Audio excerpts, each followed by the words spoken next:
coach Mike Nesbitt, along with assistant coaches Mike Padilla, David Mosley, Robert Bella, Brendan Payne, Tyler Murray, Ron Robinson, Sean Burns, Tyler King, and Director of Football Operations and Video, Dylan McMahon. How did that come?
Emil Cola for the Aggies. Here's the kick. Ball fielded near the 20-yard line. Originally signaled for a fair catch. Oklahoma Panhandle State will take over at their own 21-yard line. First down and 10 for the Aggies. So glad you joined us here this evening from Spirit Field in Surprise. My name is James Poovey, along with my broadcast partner, Vince DeLisio. Vince, so glad we're here this evening with you, and this should be a great matchup. I tell you what, I've been itching the past 2 weeks to get back up here in the box with you, James, to call this game. I'm really excited because this is the first conference game at home for this Spirit team. So it's definitely going to be a barometer for the rest of the season. Brandon Ramon in the shotgun for the Aggies.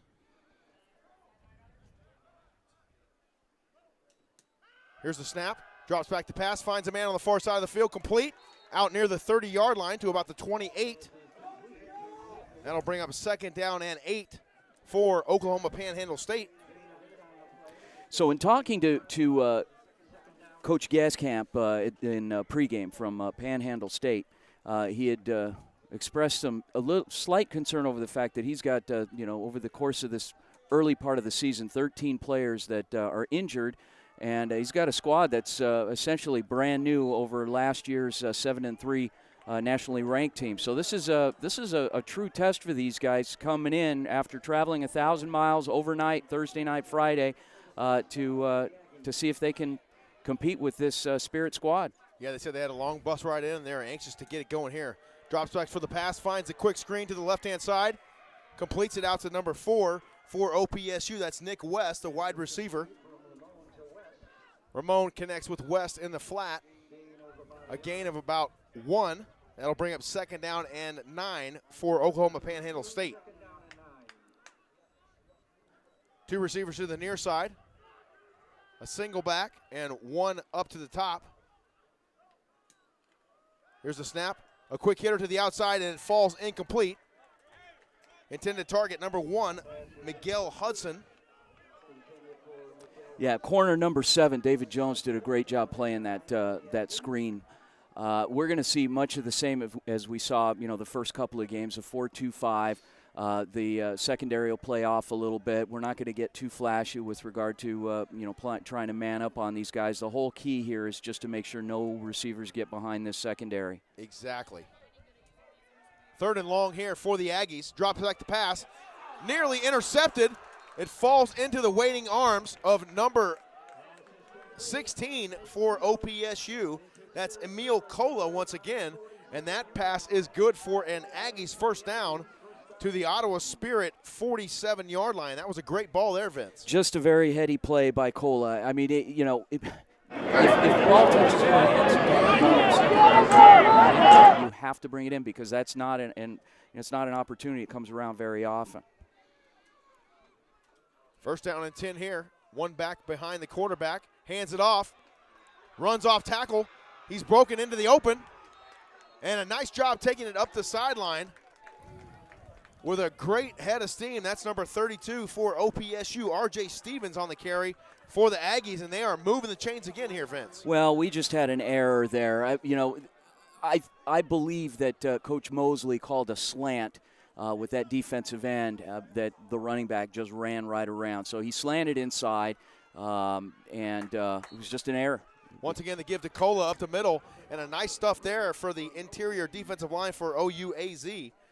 That was number 97 on the stop there, Booj Tufono.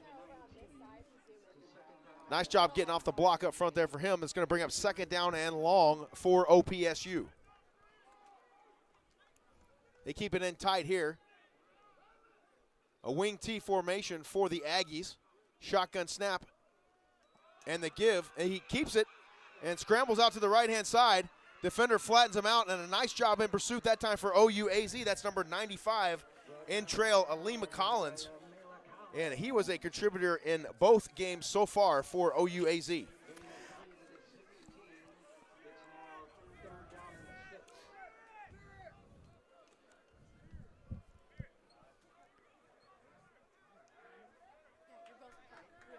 One young man we're not seeing so far tonight is Marcus Faria, defensive tackle.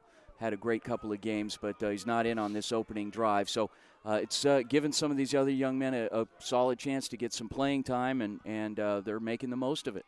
They emptied out here for Jesse Robbins Jr. The quick hitter goes off to the right-hand side. He slips near the 10-yard line, but not before he picks up a couple of yards. Stopped on the play that time by number 6, Amari Burks, the free safety for OUAZ.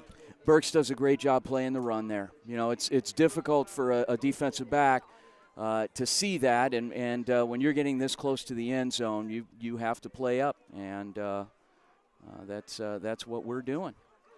That keep there, good for a first down for the Aggies. They're getting the call in from the sideline. So glad you joined us here this evening on the NAIA Network. Hope you're enjoying the broadcast wherever you're located this evening. We'll get some Twitter information for you. We'd love to hear your comments and questions regarding tonight's game. If you have any shout-outs you want to give to maybe one of the players or the coaches. The quick hitter up the middle, the keeper there for the quarterback, strung out very nicely that time by the OUAZ defense, led by number 44 on the charge that time, Ryan Kunapuno. Excellent job from his linebacking position.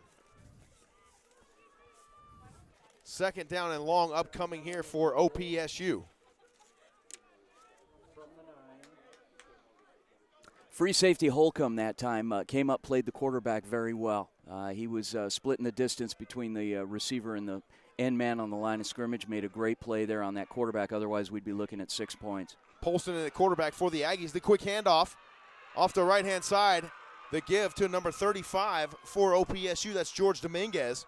Strung out very nicely there by the front four of OUAZ. Excellent job up front by those interior linemen that time. I think Coach Nesbitt and staff did a great job game planning these guys, at least on this opening drive. So particularly since there were some question marks coming in for Coach Gaskamp and with regard to his personnel on his own squad. So great job game planning here and anticipating what they're going to do. So once again, we have a quarterback change. It's Ramon in for the Aggies. He drops back from the shotgun, looks out to the left-hand side, finds a man, and tries to fit it into a narrow window there. It's complete.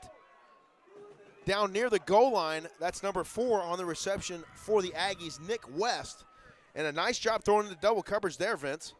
It is. I mean, clearly, they were not anticipating a pass this close to the end zone, but, when you do a good job game planning, you have to expect anything and everything. So that's on the defense. But at the same time, you're bringing in a good quarterback in Ramon, who was listed as the starter tonight, and he comes off the bench and makes a great pass. Jesse Robbins now in at quarterback for OPSU.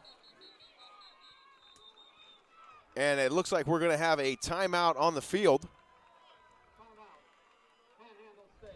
And that timeout called by Oklahoma Panhandle State.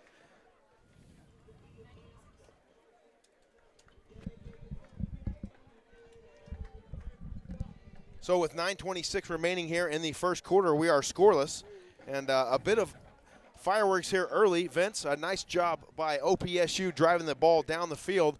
They're knocking on the door here. We'll see if they can punch it in here on the Spirit. Yeah, let's not count this defense out just yet. I mean, we're down to the 1-2 yard line, but these guys will rise to the occasion and make a good play here right after this timeout.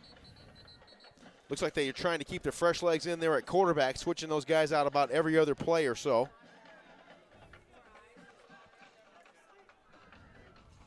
What are we going to look for here, Vince? Maybe a little more zone read? Well, who's our quarterback here? What do we have? We've got we're They got number 6 running out there again. That is Jesse Robbins Jr. Okay, so tight splits up front for OPSU. They empty out the backfield on 4th and goal for the Aggies. Yeah.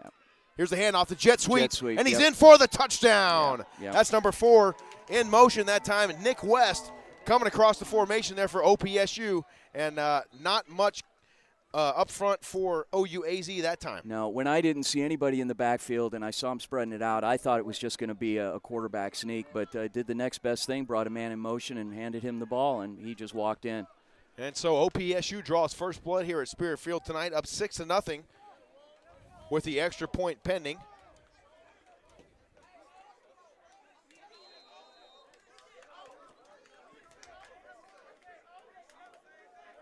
This is one energetic squad. Speaking on with regard to the Aggies. You know, even coming out of the locker room here pregame, these guys were skipping across the field, and you couldn't really tell that it was a 14-hour bus ride for them. No, they were very excited, ready to get going. You could hear them back in the back here. They were jawing with the opposing team and having a great time as they were both entering the field of play. So that extra point is up and good. Oklahoma Panhandle State leads this one 7-0 here early in the first quarter from Spirit Field. And Surprise will step aside and take a timeout. We'll be back right away on the NAIA Network.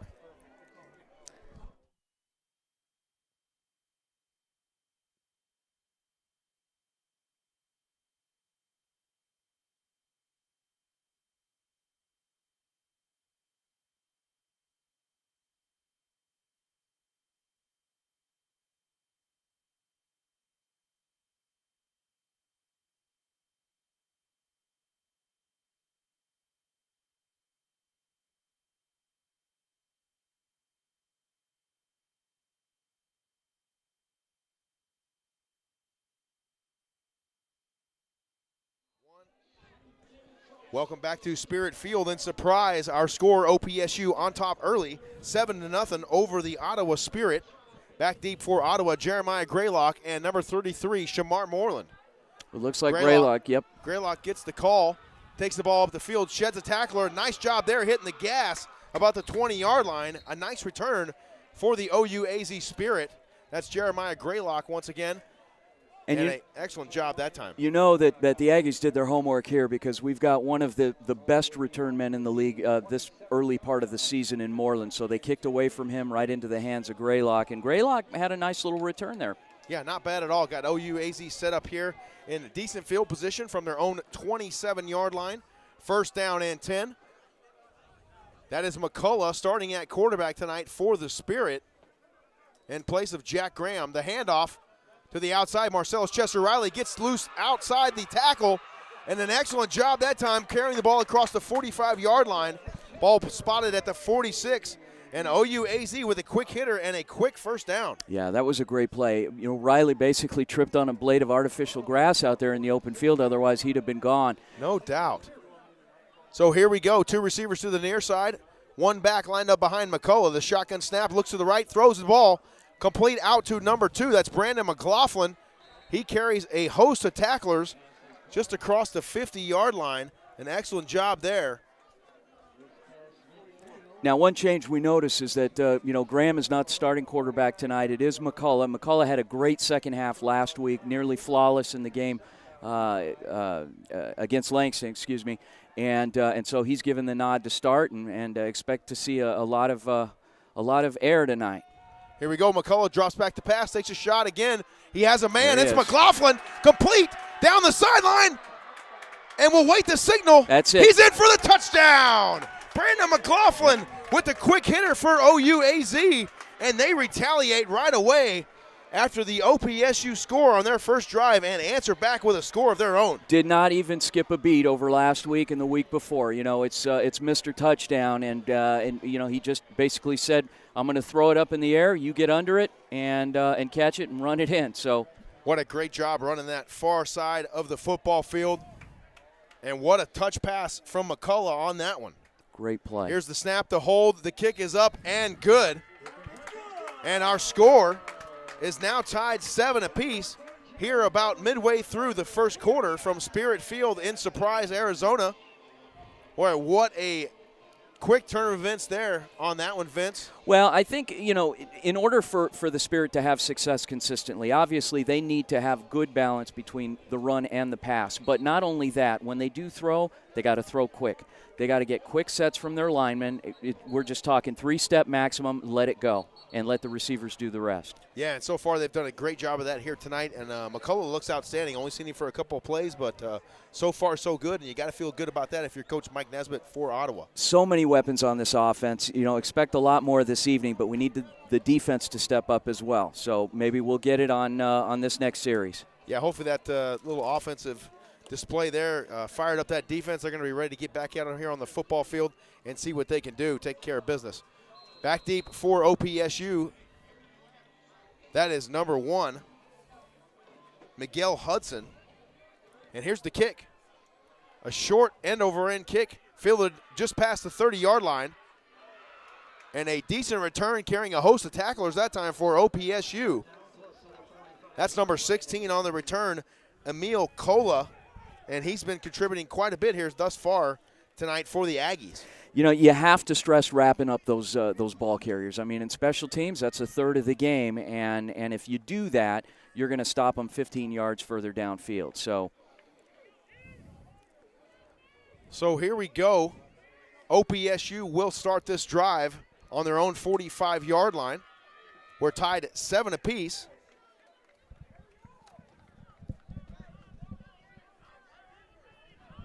.809 remaining here in the first quarter of action from Spirit Field in Surprise. So glad you joined us here on the NAIA Network this evening. Should be a dandy. A little penalty flag to start this drive. We'll await the call from the official. It will be a delay of game assessed to OPSU. That'll back them up 5, and they'll get started now at their own 40-yard line.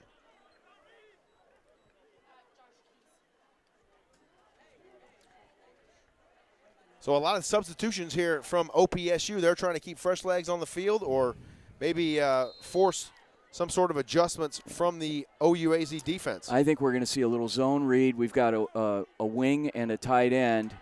Back to pass, steps up in the pocket. He looks down the field. He fires. He's got a man, and right into his arms. That's number 1 on the carry, and he's in for the touchdown. Wow. Number 1, Miguel Hudson, as OPSU strikes right back. And we got ourselves a boat race so far here this evening, Vince. This is quick strike on both ends of the field here, and this is definitely unexpected. I sure in the heck hope that our defense starts to shore up a little bit more here, and particularly in the area of tackling. If you're going to wrap a guy, you got to bring him down. It looks like we got a flag down over here. It could be a sideline warning on OPSU. Got one of the coaches down here chewing that guy out. Yeah, you got to keep your composure, especially on a big play like that. Very exciting, but that could be very costly for OPSU. You cannot leave the sideline. This gentleman. The touchdown will count. However, the unsportsmanlike conduct penalty will be assessed on the kickoff. So The 15-yard penalty will be assessed on the kickoff. This is number 30's first unsportsmanlike conduct penalty.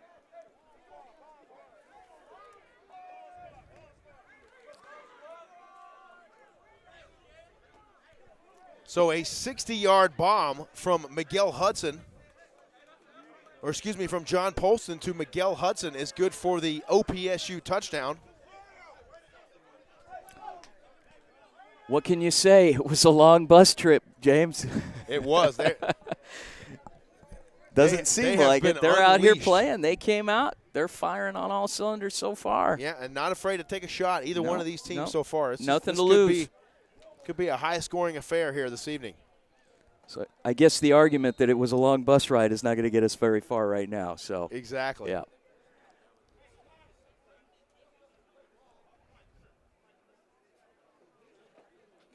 On the kick for OPSU, that's number 81. Kick is up, and it's good. So OPSU takes a 14-7 lead with 7 minutes and 59 seconds remaining here in the first quarter of action from Spirit Field in Surprise.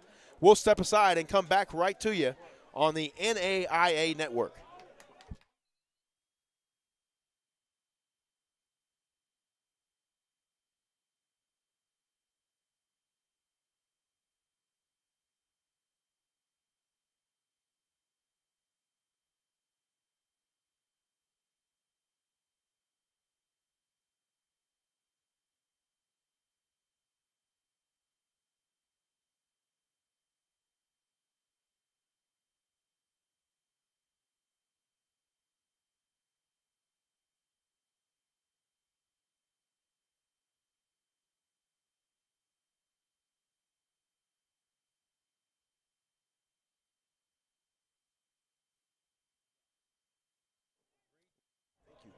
Welcome back to Spirit Field in Surprise.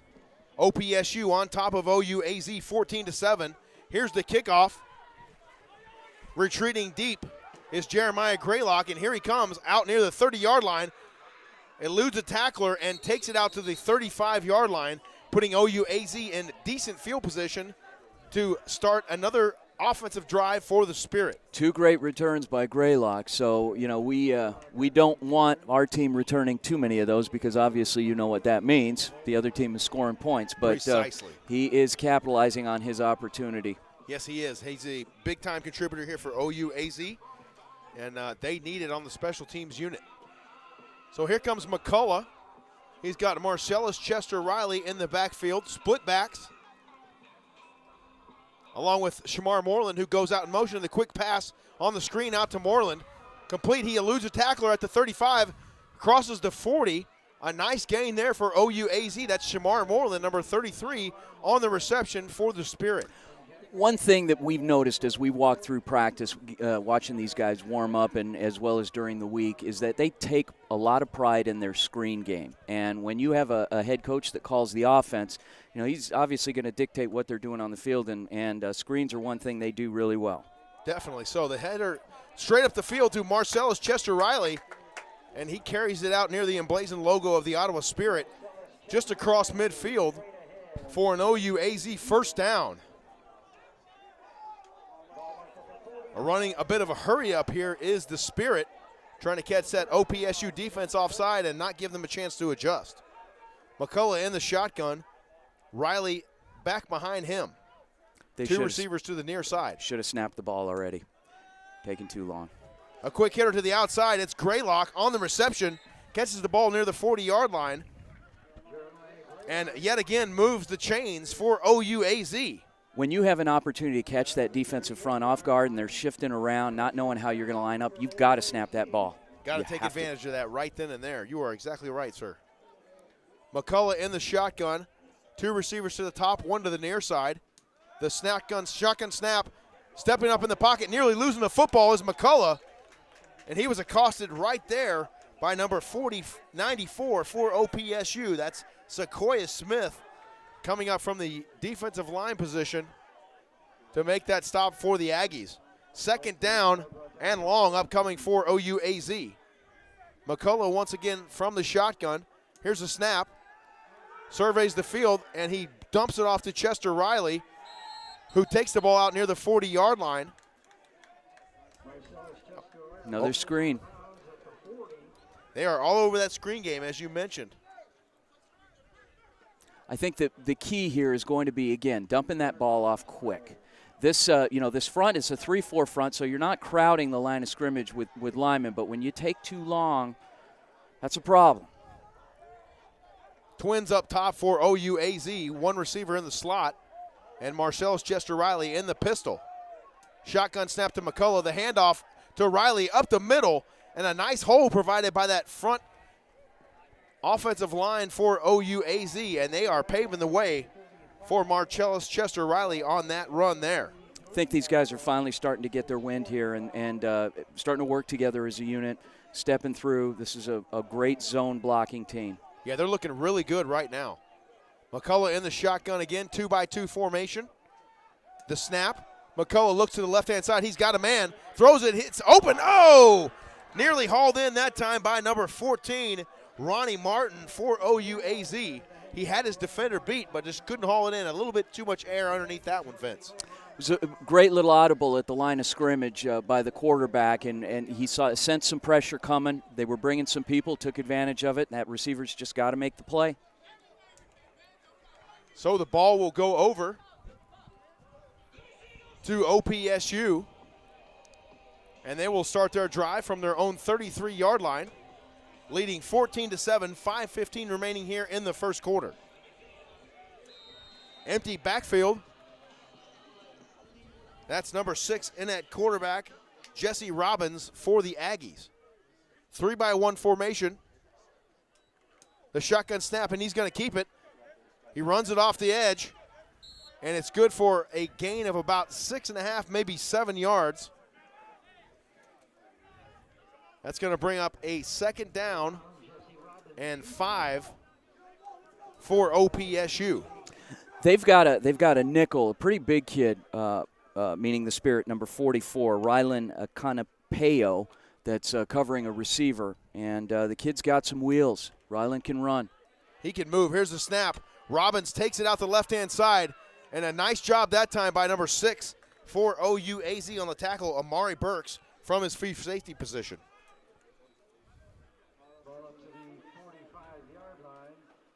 So OPSU moves the chains yet again. First down and 10 from their own 45-yard line upcoming for the Aggies. Robbins still in at quarterback, empty set, 3-by-1 formation.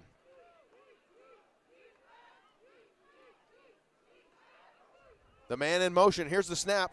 They give the jet sweep. On the carry that time for OPSU, number 4, Nick West, coming across the formation and getting the call. And he's very near the line to gain. He's going to be about 1.5 yards, maybe 2 yards short. Yep. But they are moving the ball effectively here, Vince. Well, you know, the secondary's given a little bit of a cushion, and when you're running the football, I mean, that's what's going to happen. These guys have to come up. Robbins trying to draw him with the hard count there. Nice job for OUAZ.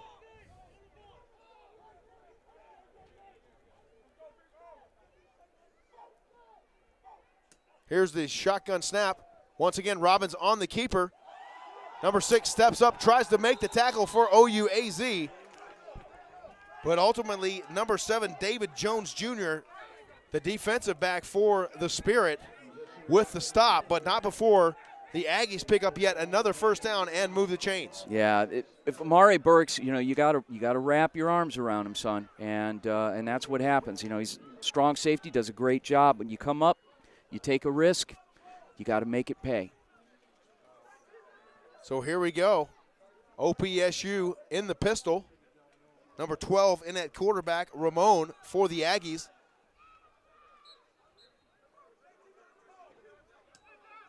Number 23, the ball carrier that time for OPSU.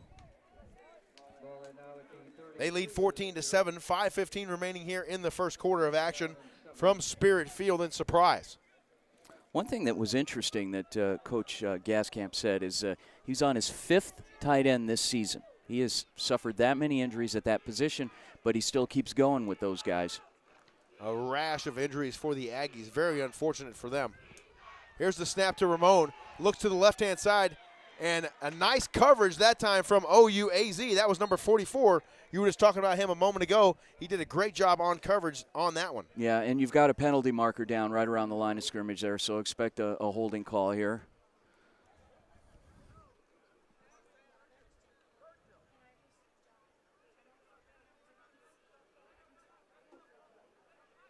Oh. Okay, we don't see that one a lot. Not very often. All right, especially on a pass. Illegal chop block, so eventually someone was engaged high and someone else came in and tried to finish the job low. So that will back up OPSU quite a bit. It's going to be second down and Tonopah here for OPSU. And that quarterback now is John Polston, number 10. Here's the handoff. A quick hitter, off tackle that time, a nice carry. Out near the 35-yard line, that was number 35, George Dominguez, on the run that time for the Aggies. Third and long upcoming for OPSU. You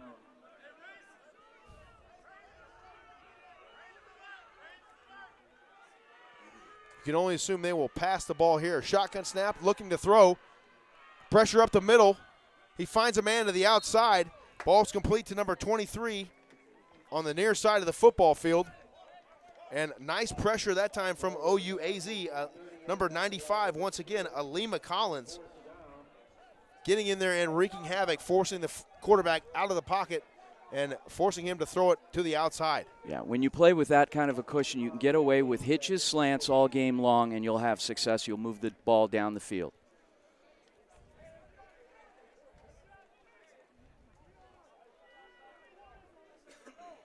So back deep for OUAZ is number 33, Shamar Moreland, a local product of Betty Fairfax High School. Here's the punt. And they're trying to put it in that coffin corner right there. What a kick. And Shamar Moreland fields the ball for the Spirit right about the 11-yard line. They'll take over there. and it'll be 1st and 10 when we come back. We'll step aside here momentarily on the NAIA Network. You're watching Ottawa Spirit football on the NAIA Network.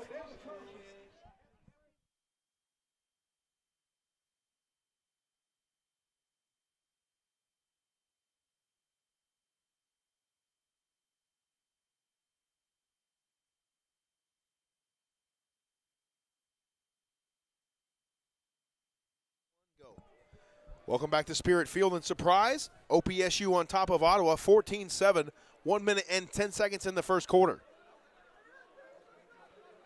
McCullough gets his troops set up in the shotgun, the snap. He looks for the They're throw. bringing. Here comes the heat, and they take him down. That's it. Nice pressure on the interior that time, number 13 for OPSU. That's Diamante Pounds. He got in there in a hurry. Well, that and you know, you bring a couple of linebackers, and the offensive linemen, there's only 5 of them to block 5 guys, and so someone's going to bound to get through, and that's what happened there. Had a free runner, did they that time? So here's McCullough near his own goal Coming line. again. Shotgun snap. They're bringing the pressure. He fades out of the pocket, finds a guy on the outside, and not able to complete the ball. His intended target, number 19, Elijah Young. Nice little sprint out play by McCullough. Receivers, you have to catch the ball. That is your job. You get a great game for you is 6 to 7 catches a game. One of them comes your way, you can't afford to miss. Exactly, especially in that pressure situation there. Shotgun snap to McCullough, finds the inside slant, ball's incomplete.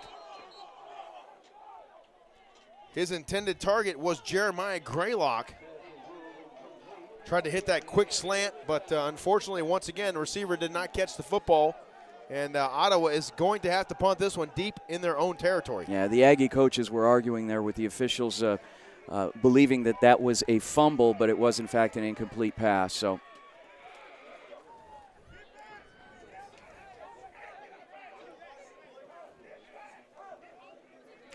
we are punting deep from our end zone. Very deep, back deep Great to field receive position for OPSU's number 19, Kevin Carter. A high twirling kick. Ball's loose at the 45-yard line. We'll see who has it. Oh, they got it back. And OPSU signals that they do have it, and the referees confirm. So they will start their drive in very nice field position at the Ottawa Spirit 45-yard line, Vince. Kevin Carter got really lucky there, number 19. He lost track of that ball, and it just happened to take a roll right back into his hands. So he got very lucky indeed on that one, because pressure was right in his face there as he was trying to catch that ball. So let's see if the Ottawa defense can stiffen and start turning away some of those quick-hitting passes. Got the secondary playing quarters, so we expect the run here. Yep. Here's a run, power football. Had a block route in front, but what a great job. Number 5, Dejon Wilson, the linebacker for OUAZ, did a great job shedding his blocker and keeping his shoulders parallel to the line of scrimmage and making that tackle. Yeah, linebackers are starting to play up just a little bit tighter, and that's quarter. So that's the end of the first quarter. Our score, Oklahoma Panhandle State on top of Ottawa, 14-7. We'll step aside here and bring you the start of the second quarter. After these messages, you're watching Ottawa Spirit football on the NAIA Network.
Welcome back to Spirit Field in Surprise. OPSU on top of Ottawa, 14-7, as we begin the second quarter of action here from Spirit Field in Surprise.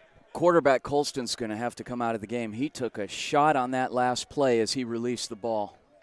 It was an incomplete pass, unfortunately, because he really sacrificed everything. And Ramon, I believe, is a quarterback. It looks like it is Brandon Ramon, number 12 for OPSU. The shotgun snap, looking to throw the football. He's flushed out, finds a man on the flat, and that is good for a first down. Number 36 on the reception that time for OPSU. That's Jared Thomas, exactly, the tight end. Nice catch there, and nice job getting flushed out and able to find a guy in the flat and completing that one. First down and 10 upcoming for OPSU. I had to look. I didn't even see him on the depth chart. That's how far down we are with regard to the tight end position. Here's the give to number 32, and he is met with a great head of steam that time. Number 6, Amari Burks, coming up in run support from his free safety position to make the stop for the Spirit. Number 7 lost his helmet that time. David Jones Jr., he'll go get that fixed. So here we go, fourth down and short upcoming. Ramon in at quarterback for OPSU. Defense number 7 had to leave the game for one play due to his helmet coming off. Please place the 40-second clock to 40 seconds and start it on my signal.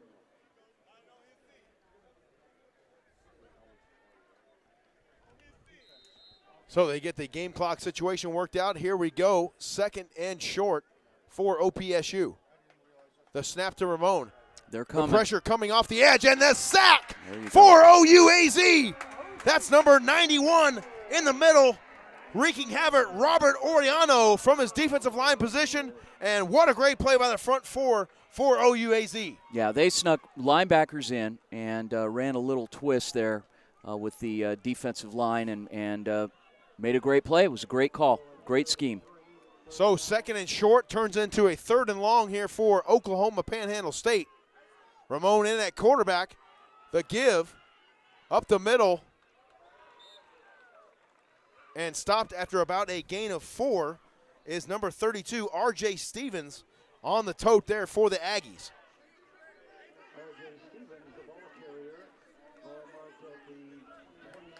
So here we go.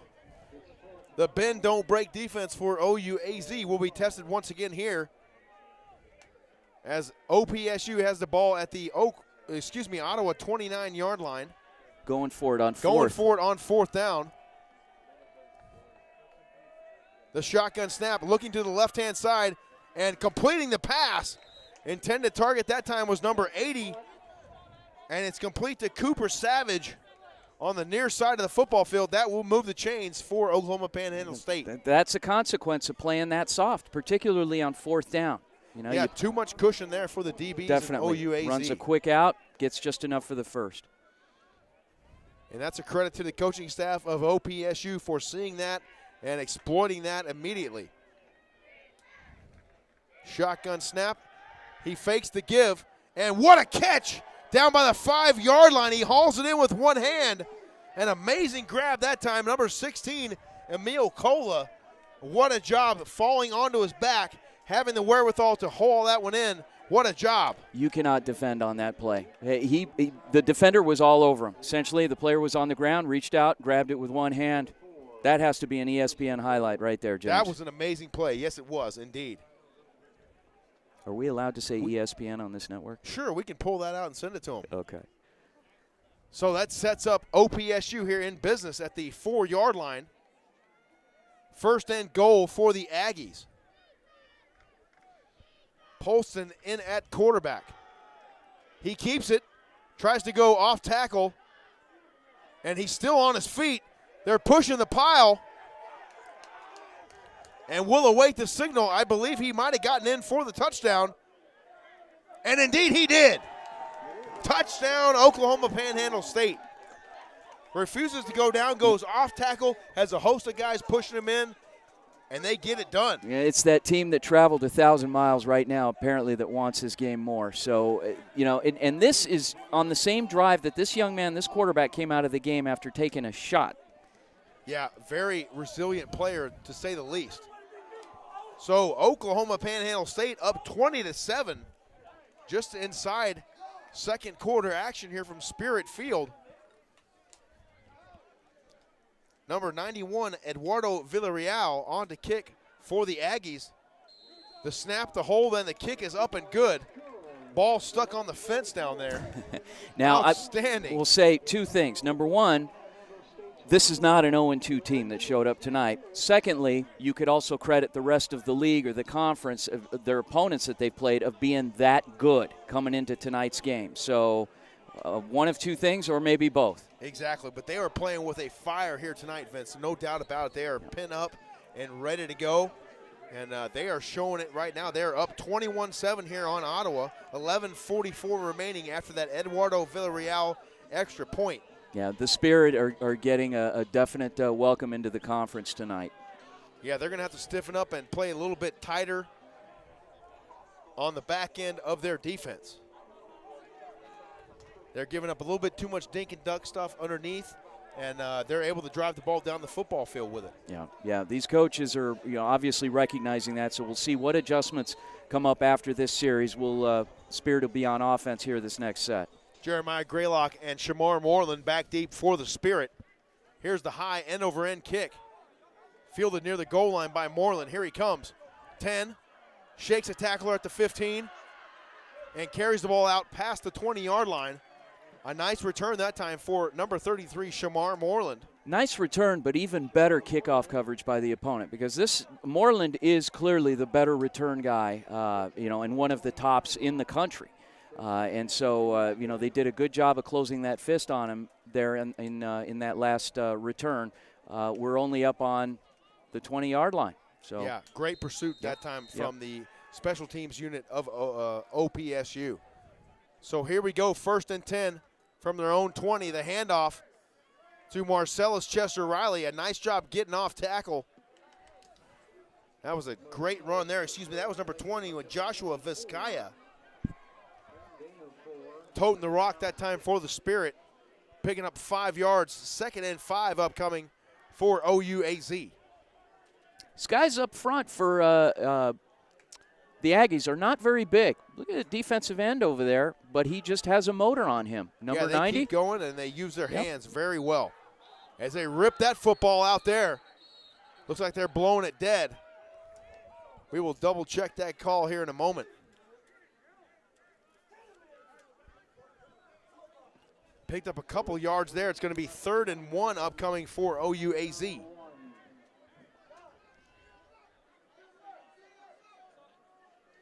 The snap to McCullough, the handoff to Vizcaya, and he's grabbed up around the headgear.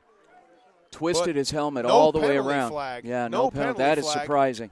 That is definitely surprising. But he did indeed pick up enough yards for the OUAZ Spirit 1st down, and they moved the chains here. Yeah, they brought edge pressure on both sides here, so credit the Aggies for their strategy on that particular play, but got to tackle the right way.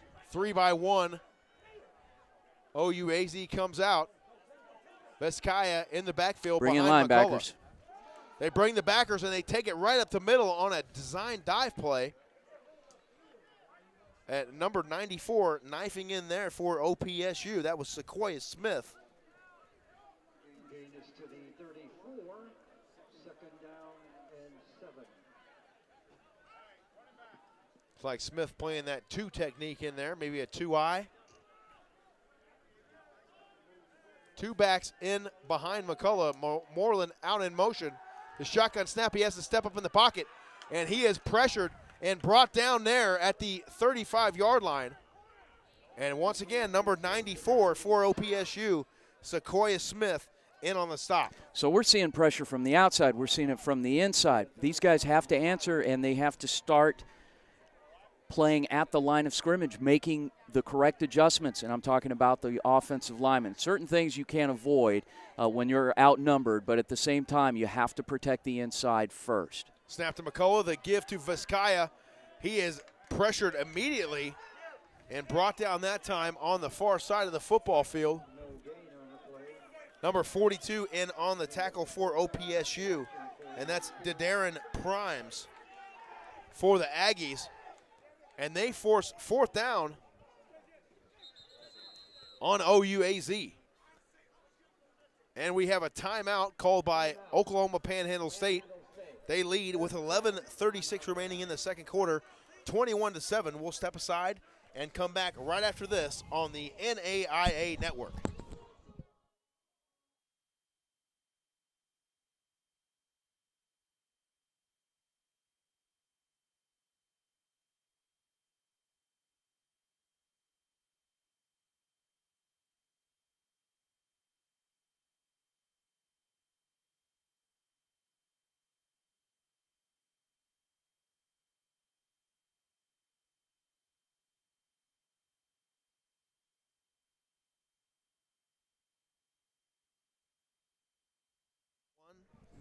Welcome back to Spirit Field and Surprise. OPSU on top of Ottawa, 21-7. 8 minutes, 45 seconds remaining here in the second quarter of action. 4th down for Ottawa, and they will punt it away. A high end over end kick. Fielded near the hash mark. And that's number 4 on the return there. Nick West for OPSU gets a couple on the return. Looks like they'll start their drive from their own 35-yard line. And Vince, let's talk about that OUAZ defense. What do they need to do here to eliminate some of this productivity, if you will, for the offense of Oklahoma Panhandle State? Well, there were a couple plays in the last series where they gambled, and the gamble paid off. So if you're going to do it, let's do it. Let's bring the house and see what happens. And obviously you have a quarterback that's shaken up in Colston. So if we put enough pressure in, particularly inside, I think you may see a turn of events here that could bode well for the Spirit. The snap to Colston. He gives the ball immediately to his tailback. That's number 32, R.J. Stevens. And he gains a nice chunk of yardage there for the Aggies, about 7 on that play. That'll bring up 2nd down and 3 for OPSU.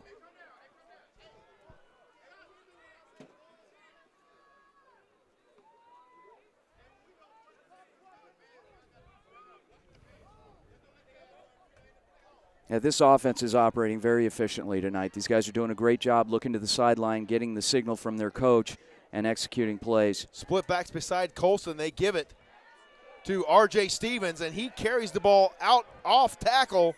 And what a nice job of carrying defenders with him there. We got a penalty marker down here on the edge. Looks like we might have a hold. Number 90 on the stop that time for Ottawa. That was Alajon Tamplin. Alajon, excuse me. We'll await the signal from the official. We got a here. holding call, yep. On the offense, number 16. 10-yard penalty from Number 16 on the offense for OPSU. Emil Kola on the holding call, so that will bring it back for the Aggies after a nice run that time from R.J. Stevens. Yeah, and as former offensive line coaches, you and I mean, if you're going to hold, you got to keep your hands inside. And this was a receiver. He had his hands wrapped right around the outside. So they're going to call that every time, especially if they time. see that jersey tug. Yeah. So here we go, 2nd and long for the Aggies. The handoff, the ball's on the turf, and it's recovered by OUAZ. Nice pressure up the middle that time from the defensive line. And that was number 31 on the recovery, Justin Barnett. And let's see what Ottawa can do here after that fortunate turnover for the Spirit. Great play by Barnett. From his linebacker position, just made a heady play. That ball came rolling out, reached out, grabbed it. If not for being tackled by the ankles there, he'd have been in.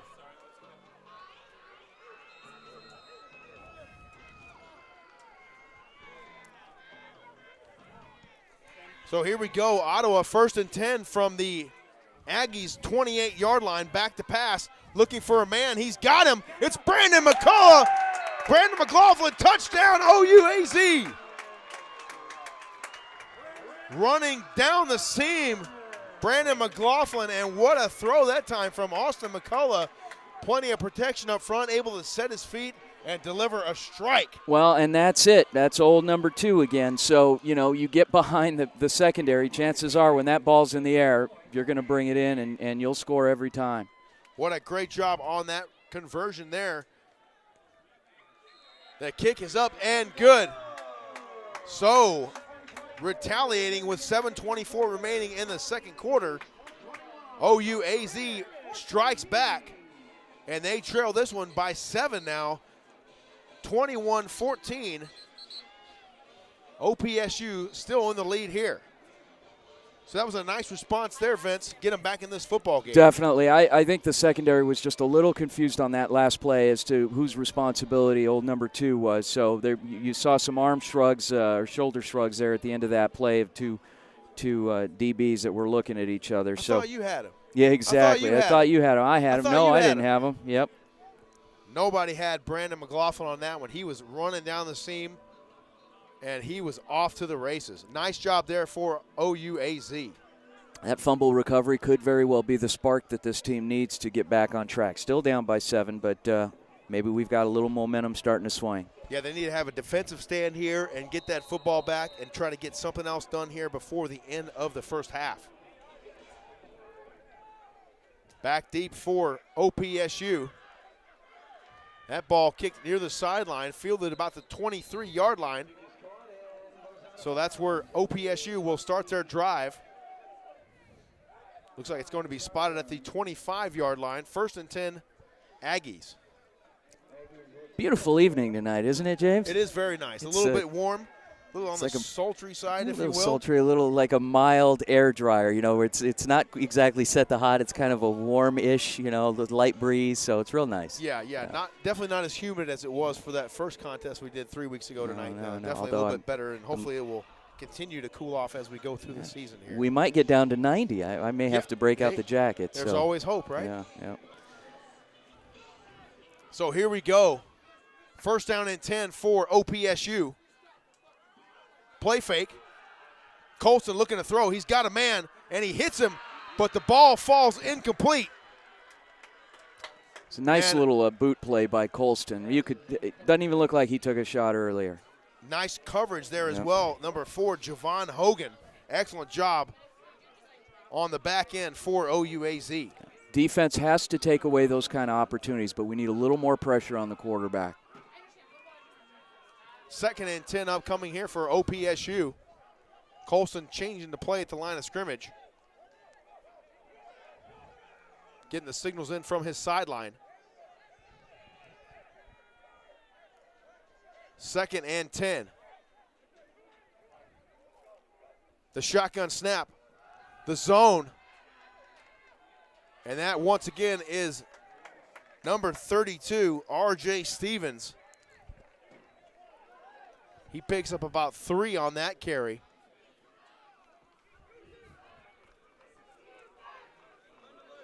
I see a lot of hands on hips up front for the OPSU offensive lineman. And it is hot out here, Vince. Yeah, it is warm. And, we have to give some credit where credit's due. Linebacker DeJohn Wilson also took on a blocker there and forced some pressure on that runner by not giving up any space. Excellent job. 3rd and about 7 for OPSU. The snap. It's Ramon. He's flushed out of the pocket. Pressure coming. He completes the ball to number 4. That's Nick West. And it will be good for an OPSU 1st down. Great adjustment by the receiver. He ran a quick little route, came back, saw that the quarterback was in trouble, and came back to that ball. So that's a great adjustment. That's not something that's in the playbook, but it's more or less something you do in practice. You make those kind of adjustments and you improvise. 1st and 10 for OPSU. Ramon in at quarterback still. The handoff to Stevens. And a nice job by the front for OUAZ. That's number 90. Once again, Alima Collins up front, disrupting the play. Coach Mosley, defensive line coach and recruiting coordinator for the Spirit squad, does a really good job of rotating those linemen through, trying to keep them fresh. He'll substitute guys throughout a series, and most seasoned defensive line coaches know to do that, but that's one thing that Coach Mosley does really well. Here's the snap to Ramon. Pressure coming off the edge from OUAZ. And a nice job dropping the ball carrier before he gets to the first down marker. That was number 24, Aaron Mullins. Went a little old school there, James. We ran a little shovel pass, so you don't see that a lot. You shovel pass to the tight end. So two things you don't see a lot nowadays, tight end and shovel pass. We saw them both on the same play. Exactly. Old school football at its finest. That, So third down and about 2 upcoming here for OPSU. We'll see if a possession play. The snap to Ramon and a hit as he delivers the ball. Number 45 coming up and applying pressure. That's Christian Vavile of OUAZ, but not before OPSU converts the first down. The ball spotted at the midfield stripe, 50-yard line, 1st and 10 for the Aggies. 2-by-1 formation, the snap to Colston. And a nice job running down the line of scrimmage that time, number 91, Robert Oriano for OUAZ in pursuit of that run play.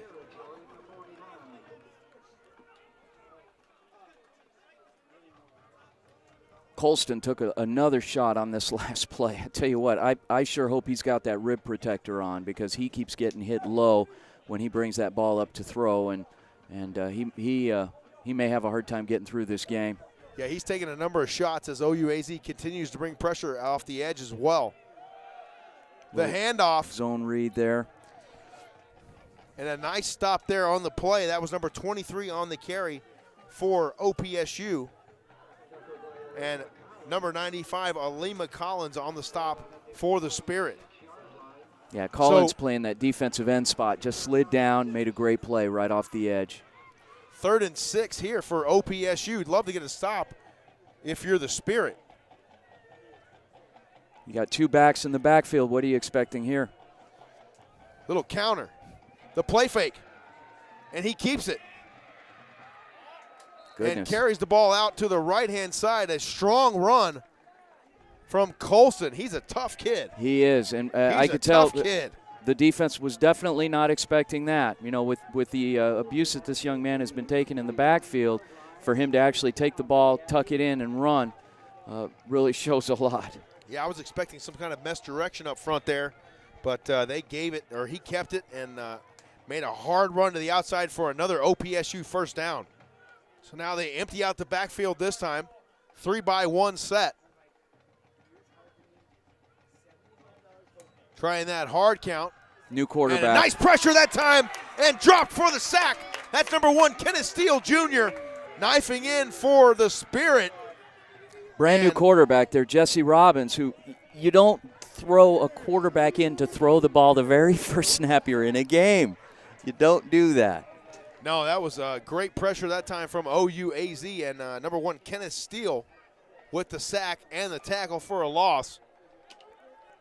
So 2nd down and about 16 upcoming here for the Aggies. They're digging themselves a hole as the pressure is intensifying from OUAZ's defense. The run to the near side of the football field, and a nice carry that time for number 34.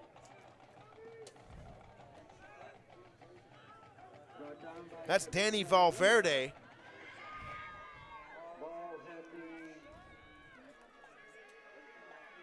So after that 2nd and long and a pretty nice gain there, OPSU still will have about 3rd and 5 to pick up that first down.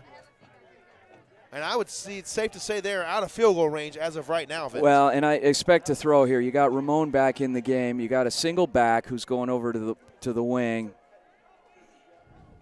The shotgun snap to Ramon. He looks to throw. He's got a man, pressure in his face, and he completes the ball out to the 10-yard line. What a nice job on the reception there. Number 1, Miguel Hudson.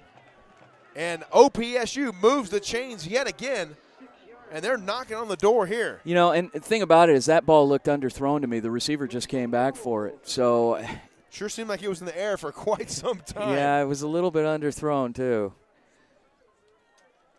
So here we go, 1st and goal for the Aggies. Colston back in at quarterback in the shotgun, working that hard count. And I think we're going to get a false start possibly here, Vince. Either that or you thinking offsides? Well, that's certainly what OPSU wants. Yeah. But I think that hard count by Colston might have drawn off one of their own guys as well.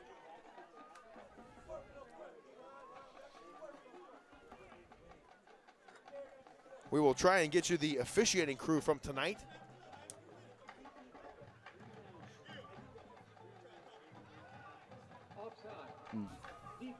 A call will go against OUAZ for the offsides infraction. That'll be half the distance to the goal line, and it'll still be first and goal for OPSU. That one hurts. That one definitely hurts. That does hurt. So you got Colston back in. What do you think is going to happen on this play, James? Colston is going to fake the handoff, keep it himself, and try to do a little zone read off the tackle. We're in the pistol. Here's the man in motion. Colston gives the handoff to the backside, and a nice job submarining underneath their block. That time was number 44, Ryan Kanaipio for the Ottawa Spirit.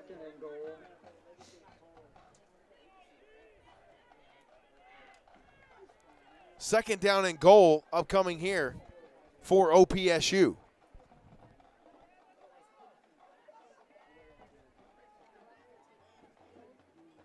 Bit of a heavy formation on the right-hand side. It's Colston, and he waltzes into the end zone for the Aggie touchdown. Heavy package in that time for OPSU, able to seal that edge off with relative ease there, and Colston just struts in for 6. Well, he just literally just ran to the side of his running back. He had his running back split to his right, and he just followed him in. So OPSU up 27-14, a minute 3 remaining in the second quarter with the extra point pending.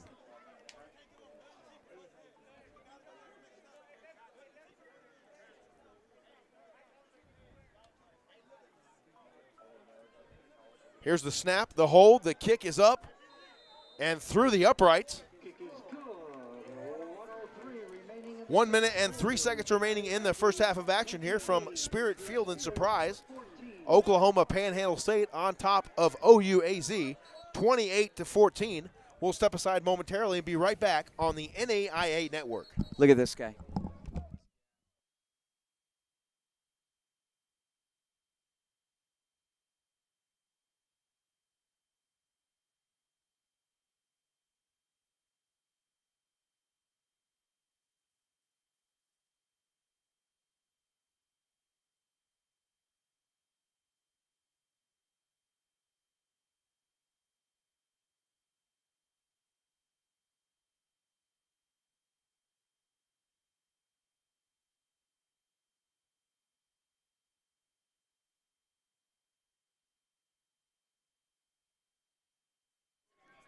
Welcome back to Spirit Field in Surprise. OPSU on top, 28-14. The return for OUAZ, it's Shamar Moreland. And a nice job bringing that one back. Another nice return for the Betty Fairfax product and the OUAZ Spirit. Yeah, that's a 30-plus yard return. That's what we're used to seeing from that young man. So hopefully we don't get too many more of kickoff returns, but when we do, we want him to be bringing those back. Yeah, I'd like to see him getting a little bit more involved in the offense as well. Definitely in the backfield as well as potentially in the receiving core, but more in the backfield than anything. So here we go, 1st and 10 for OUAZ from their own 32-yard line. Little personnel issue there. Got it corrected. McCullough in the shotgun. He looks to throw. He's got a man. And it's complete down the sideline. Excellent reception as he tiptoes. That's number 89, Kavon Gardner. Hauled that one in about the 35-yard line.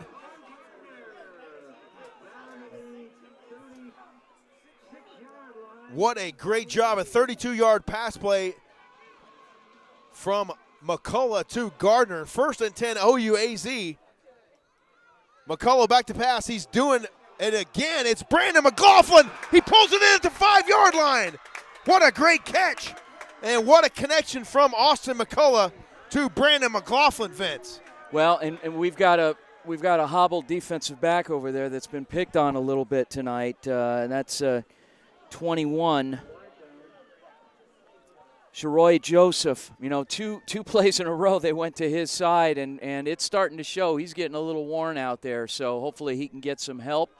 But the coaches are definitely exploiting that side of the field now. Most definitely got a bad wheel there, and they're going to take advantage of that all they can.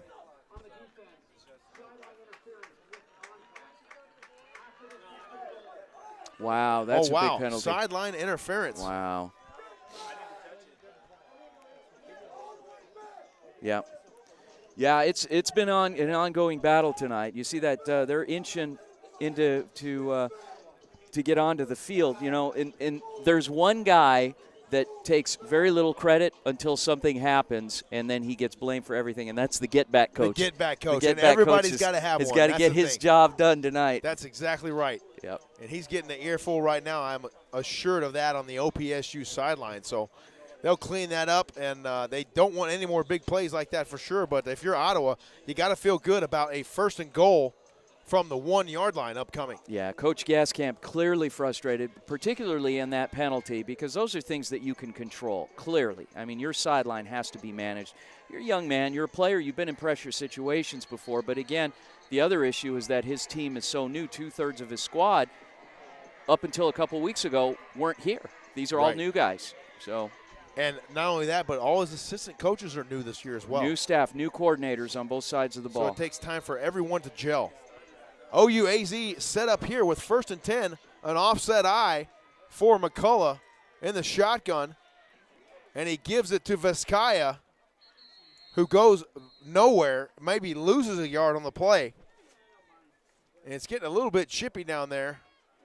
A little bit, but you saw that edge blitz there by 42 just came right off the edge and slammed that the runner.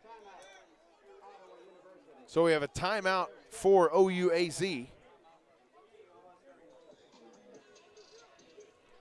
So basically no gain on the play. The ball still at the 1-yard line. 2nd and goal upcoming for the Spirit.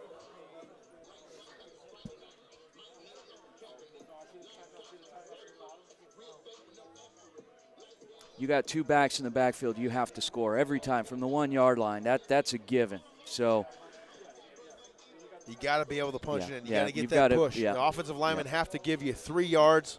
Yeah, an edge blitzer is not going to stop a play like that, and that that has to have been an assignment error, but that just doesn't happen. From the 1-yard line, you score when you have a lead back leading the way. 2nd and goal here for the Spirit. McCullough looks to be going under center for this one. 3 backs in the backfield now. 3 backs, a version of the full house. So here we go. McCullough with the play fake. He rolls out, finds a man. Where's the flag? But there's interference. There we go. PI. And that will be 1st and goal at the 1-inch line for OUAZ. Yeah, automatic 1st down as well. The intended target. Pass interference on the defense, number 42. Number 42 on the infraction there for OPSU. That's to Darren Primes. And so Ottawa will get another fresh set of downs here from the 1-yard line. They've got to punch it in here, Vince. They have to. We have to walk in here. These guys have just got to take the snap and just reach across that goal line. Here we go, the snap, close. The handoff. It's Shamar Moreland up the middle for the OUAZ touchdown. And we've got a host of flags in the backfield. Yeah, McCullough took a shot. Cheap shot on Austin McCullough as he gingerly limps off the football field.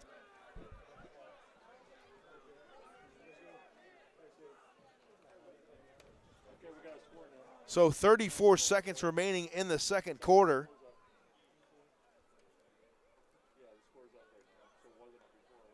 Officials are talking about it, figuring out who was where and what and how. Here we go. Personal foul. Unnecessary roughness on the defense, number 20. 15-yard penalty will be assessed on the kickoff. So an unnecessary roughness penalty, 15 yards assessed on the kickoff. Touchdown will count. So OUAZ trailing Oklahoma Panhandle State by 8 with the extra point pending here.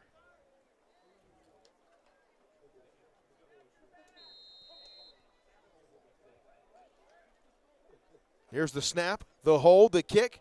It's up and through the uprights. So now OUAZ trails Oklahoma Panhandle State by 7, 28-21, with 23 seconds remaining here in the first half. We just commented on that that last break that we took, James, as the Aggie offense was coming off the field. Those linemen were huffing and puffing a little bit. So I think as the game goes on, you may see a little more of that, and these guys may slow down slightly. You know, they've been running real efficient, calling plays from the sideline, getting those plays off, getting going. But when you got those big fellas up front and they're starting to get gassed, you've got to change it up and start to take your time a little bit. Yeah, they were running at a torrid pace throughout the entire first half. And you wonder with this heat if they will be able to keep that up. You mentioned a lot of hands on hips so far tonight, and that's going to continue into the second half. Hope that they get hydrated and a little bit of rest in the locker room, but that second half is going to be a rough one out here for them. So 28-21, OPSU on top. Nice little crowd here tonight, James. You look around, you see all the folks lined up along the fence there, and stands are pretty full now. Yeah, stands are pretty packed. Yep. We got the local Shadow Ridge high school band here out of Surprise. That's awesome. Looks like they're setting up for a little halftime show here coming up momentarily. So here's the kick. A high end-over-end kick. Trying to put it in the corner there. Fielded at the 5-yard line and brought back here across the 15, the 20. He's got a little bit of space. Got a flag. He's cutting it back, and he's going to take it, number 19 for OPSU. And he's heading towards the far sideline. We'll check on that penalty flag. And he is knocked out of bounds, and there's an additional flag near the 25-yard line. Yeah, we got 2 handkerchiefs on that end there, and we've got a player for the Aggies that's limping off the field, and then we got another one over here. More than likely, that'll be a hold assessed back there. Yeah, it's near the end zone. So it was a nice return, too. He looked like he ran about 475 yards on that return. He did. So he did indeed. Zigzagged across the field. But a nice effort nonetheless there from the Aggies return team. We'll sort out the laundry on the field here, as Coach Nesbitt is right there next to the officiating crew. Coach Gaskamp clearly frustrated tonight. He's at a point where he's just without words, just pacing up and down the sideline here, trying to get some answers from the official.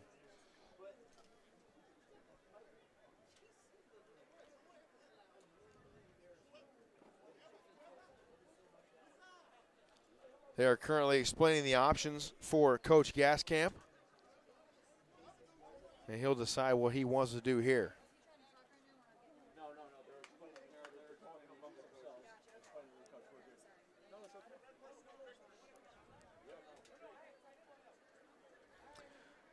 Despite losing all the coaches that he did in the offseason and the number of players that he did from that 7-3 squad a year ago, I'd say his imprint is clearly on this team. This is year number 7 for him. Done a great job, and I'd say his hand is on every part of the operations of this program. So credit him for doing the job that he's doing and for what he's doing tonight.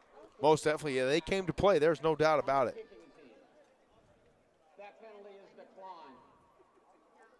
Holding during the return on the receiving team. Half the distance to the goal. First down. Ouch.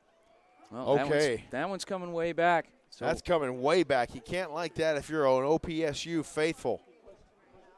So that ball is going to be spotted.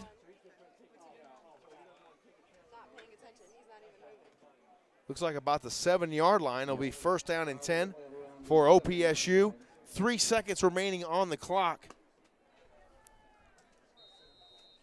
So they're just going to down this one and head into the locker room. I think that's a good plan. And maybe reorganize the deck, if you will. So OPSU on top here after the first half of action from Spirit Field in Surprise They lead the OUAZ Spirit by a score of 28-21. We mentioned the Shadow Ridge High School Band. They'll be coming onto the field for the halftime festivities. We will step aside and come back shortly before the kickoff of the second half. We hope you enjoyed the first half of action here from Spirit Field. James Poovey and Vince Delicio on here with you. Stay tuned as we'll be back for the second half right after this on the NAIA Network.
Welcome back to Spirit Field here in Surprise. Halftime, Oklahoma Panhandle State leads OUAZ 28-21.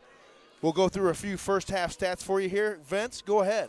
Well, this has definitely been an interesting night. Cue up the Twilight Zone music here because going into this game, the Aggies, they're scoring 12 points a game. They're rushing for 92 yards a game. They're passing for 181 yards a game. Okay, total offense 273 coming into tonight's game. Tonight, first half, 299 yards of total offense. So, that's one interesting stat. Another one, 123 yards rushing. And this is, again, for a team coming into tonight's game that was not exactly stellar statistically. On the flip side, OUAZ, the Spirit, averaging 500 yards a game of total offense. And tonight, they're at 211 in the first half, which is definitely respectable. But, versus this Aggie team, it's totally unexpected. Sluggish stats by OUAZ standards anyway. Look at some of the individual leaders. Rushing leader for Panhandle State is R.J. Stevens. He's got 9 carries for 61 yards. Right behind him is Jesse Robbins, 4 carries for 23 yards. Brandon Ramon, 9 of 10 for 90 yards. And Josh Polston, 4 of 6 for 86 with a touchdown. Yeah, I tried to pump Coach Gaspamp for some information at halftime as they're coming out. He held it pretty close to the vest, but I asked him, I said, how's Polston doing? He took some shots in the first half, and he said he's fine. He's doing great. In fact, we were watching him warm up. He was stretching out. He was throwing, so he looks good, and like I said, he's got those rib protectors on. He's definitely leaving nothing to chance, but looks so far so good in warm-ups here before halftime ends. Yeah, Polston, a very tough kid. He's taken a number of shots, as you mentioned, during the first half of action, so we'll see how he's able to hold up here in the second half. And we were talking about the war of attrition as well during the first half of the broadcast, and a lot of guys with hands on their hips here tonight, but hopefully they were able to rest it up. They look pretty spry. Coming out here for the second half, they were chanted up and they're ready to go. So. Yeah, not surprisingly, and getting back to statistics here and looking at the OUAZ offense, we're not exactly one of the top rushing teams in the country, and not surprised that our leading rusher here, Chester Riley, 3 carries, 33 yards, so they have not been going to him, obviously, but, so he's got a couple of yards there. But the key here in the first half, once again, is Brandon McLaughlin. 4 receptions, 117 yards, 2 touchdowns. So he's delivered, and hope to see much more of him here in the second half. Yeah, McLaughlin is a huge contributor to the offense for OUAZ, and they're going to look to get him much more involved here in the second half as well. So we'll step aside and be back for the second half kickoff from Spirit Field in Surprise. It's James Poovey and Vince DeLisio bringing the action here tonight from Ottawa University, Arizona on the NAIA Network. We'll step aside and be right back with you.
Welcome back to Spirit Field and Surprise. About ready to get this second half underway. OPSU leads OUAZ 28-21. Back deep to receive for the Spirit, number 33, Shamar Moreland, and number 8, Jeremiah Graylock. Moreland on the return for OUAZ. A quick head of steam. He takes it up the far sideline, and another nice return there for Shamar Moreland out near the 35-yard line. It'll be 1st and 10 OUAZ to start this second half of action.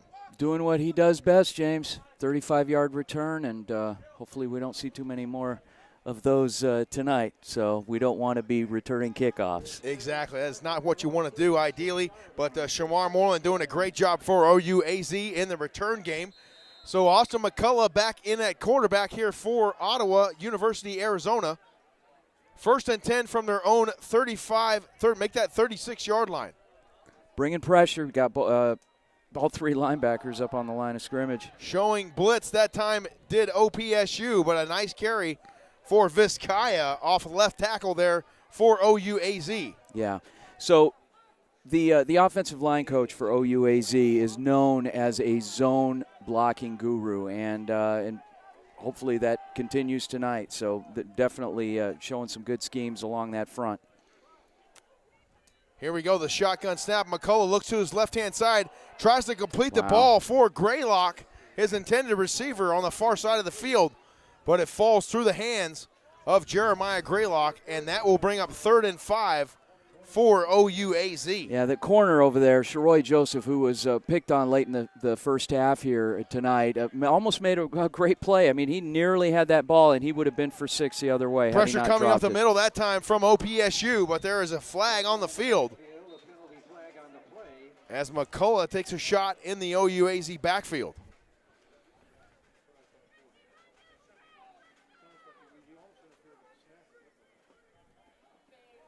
.33 Shamar Moreland checking into the offense for OUAZ. Number 99, 5-yard penalty, results in a 1st down.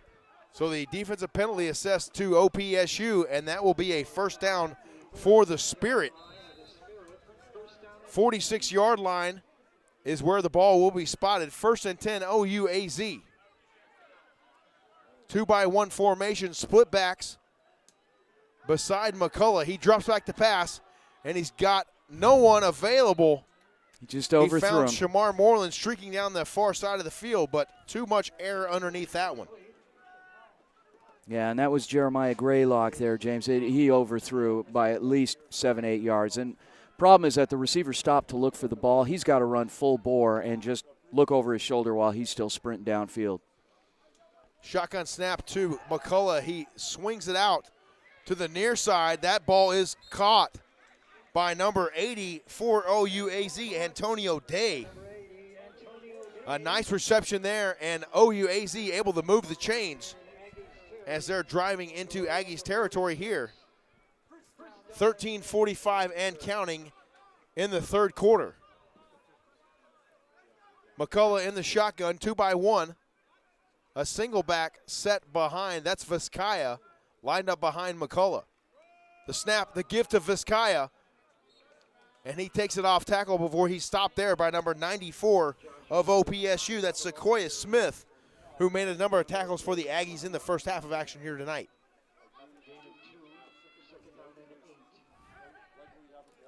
Second down and 8 upcoming for OUAZ. 2-by-2. Vizcaya stands in the block for McCullough. The shotgun snap.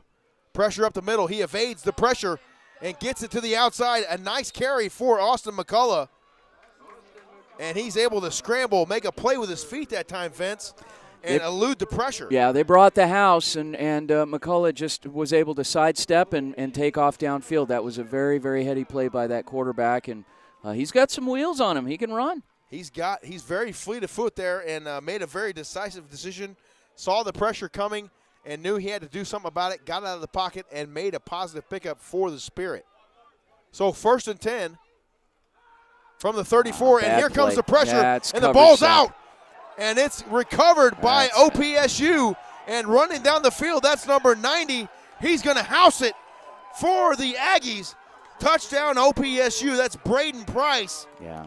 That was scooping and scoring there for the Aggies. Well, and initially, it was more or less it was a cover sack, and what happened there is that the offensive guard just picked up the wrong man, and that's a situation where you've got 5, trying to block 6, but your inside is your bigger threat. So the offensive guard should have stepped down and picked up that blitzing linebacker rather than look outside, and so that was the linebacker had a clear lane to the quarterback, unobstructed, and it results in a touchdown.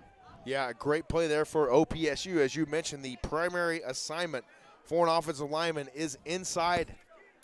That first step has got to be to the inside. So after that score, OPSU on top 34-21 with the extra point pending here.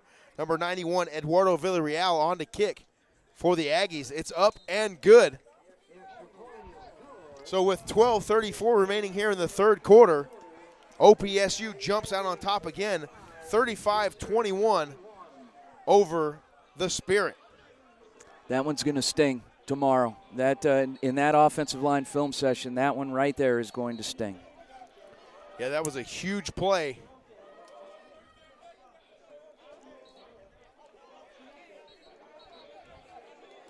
Suddenly these guys are woken up. Those offensive linemen aren't quite. Look, there's one smiling right there. That was the one in the first half that appeared to be gassed. So, they've got some life again. Yeah, they've been revitalized here by their defensive unit that was able to scoop and score that touchdown there. And they have a nice lead now, up 14 here on OUAZ, 12:34 in the third quarter. And back deep once again for OUAZ, 33, Shamar Moreland.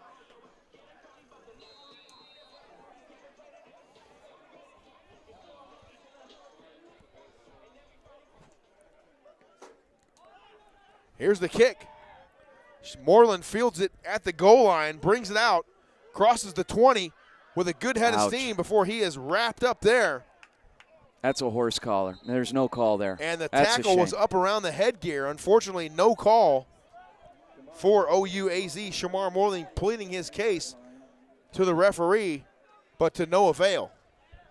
Yeah, that's a shame. And that, and I've seen those calls more at every level of play, and for that to not be called tonight, as blatant as it was, is tragic.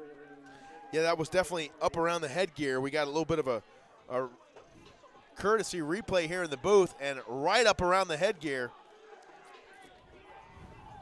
So first down and 10 for OUAZ at their own 27-yard line. McCullough with the handoff. It's Vizcaya who squirts through, and a nice gain there.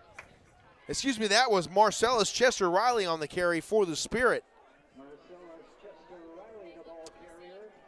Riley's a workhorse. He's not a very big kid, but he's definitely a workhorse. He's a 5'6", 160-pound Riley sophomore. again scooting through there, and near the line to gain. Looks like he might have enough for an OUAZ first down. And OUAZ turning up the tempo here, Vince. Yep, a little bit of flash and dash there by Riley, but we've got to put it in the air and make up for the deficit as well. But a little blend with the run never hurts. Back to Riley. Riley with a great run that time off left tackle.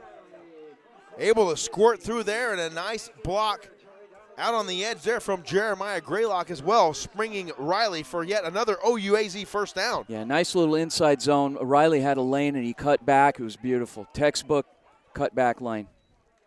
So here we go, once again blocking down up front. And Riley is stuffed that time, number 35, in on the tackle for OPSU. And that was George Dominguez coming up and stuffing that one in a hurry. I think when you run 3 times in a row with the same back, you may want to switch it up a little bit, and he may be getting just slightly gassed. Now we've got 2 backs in the backfield. Shotgun formation. Here we go. McCullough drops back to pass. Pressure comes up the middle. He rolls to his right. Finds a man. Great it's adjustment. McLaughlin, and he shakes his defender. Got a penalty marker down. 10-5, touchdown, OUAZ, but we'll wait to see what the penalty on the field is all about. This may be offensive pass interference here on McLaughlin, but because he pushed off his guy, and there was a big gap and that's where he broke open. But we'll see. Wait for the call. I don't mind being wrong here. No, there you go. You were right on there, Coach. Indeed, offensive pass interference, OPI, and that's going to be costly for OUAZ. Yeah, that's a shame. That's a after shame. a nice ball and a nice reception and run after the catch there. Seemed a little too Captain Obvious on that play because there was nobody around him, and it was just that initial contact. He pushed off heavy and literally knocked the defender off his feet and was wide open and made a play, but. So now it'll be spotted at the OUAZ 38-yard line. 3 receivers to the top for OUAZ. Marcellus Chester Riley in the backfield beside Austin McCullough. In the shotgun, here's the snap. McCullough swings it out in a hurry to the far side of the football field, and a nice gain on that one for number 14, Ronnie Martin. Yeah, great little wide receiver screen out wide there, and you use the number 1 and the number 3 as blockers. The number 2 catches the ball, and you've got a lane, and you're off to the races. So once again, OUAZ increasing the tempo. 3 receivers to the near side. The snap to McCullough. He looks, pressure up the middle, and tries That's a late to get hit a man. down there. That's a late shot. No call. That's and a there's shame. no call, and it looks like that is an interception for OPSU. Yeah. Number 40 on the pick there, Juwan Purifoy. That's and a I'm shame. not sure about no, that one, McCullough Vince. took a shot there, and that was clearly a late hit. But the defense capitalizes. They make a great play. It's an interception. So.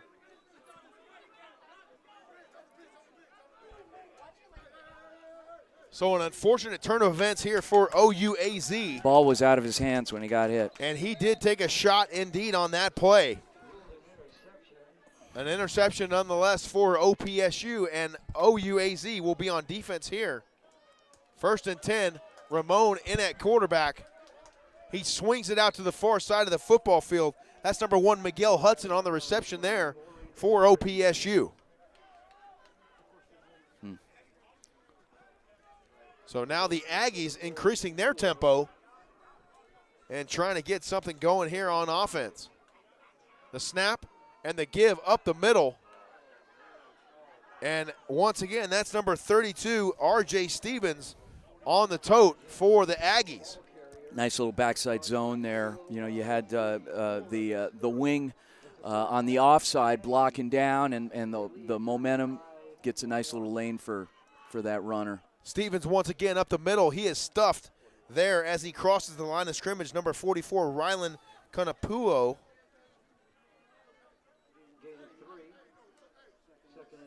Second and 7 upcoming here for OPSU.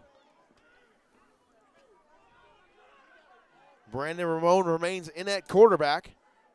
The handoff to R.J. Stevens, and a nice job submarining for number 90, Alima Collins. Able to get in there and make a play for the Spirit defense. Yeah, these guys are running very efficiently now. Getting all heads are turned toward the sideline. They're getting the play from the coaches here, and getting back in and executing the play. So 3rd down and 6 upcoming for Oklahoma Panhandle State. As OUAZ gets set defensively. And Polston is back in at quarterback for the Aggies. The give to the near side on the sweep. And that is number 34 on the tote for the Aggies, Danny Valverde Jr. Hogan did a great job on the corner here, the right corner, Javon Hogan, of fighting off that receiver and making a tackle, which could have resulted in a very, very large gain. So yeah, great job that time on the defense for OUAZ. 4th down and about 4 upcoming here for OPSU. Polston remains in at quarterback. The snap, he's going to keep it. He's got a blocker, and he's able to turn it up the field. And with a nice head of steam, carries the ball out past the 30-yard line, moves the chains once again for OPSU. And number 23 gets a ton of credit on that one there, clearing the way. That's Carlos Ransberg with a nice edge block there to spring Polston for the first down. 1st and 10, OPSU. The give. And Valverde is wrapped up there by Kenneth Steele Jr. Excellent job getting off his block and making the tackle there for OUAZ and their defense.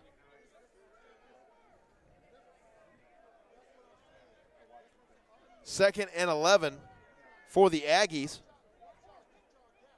Polston gets the snap. He gives it to, pulls it and throws down the field. Intended target that time was number 5, Braylon Chandler. Too much air underneath that one, and we got a penalty flag down in the trenches.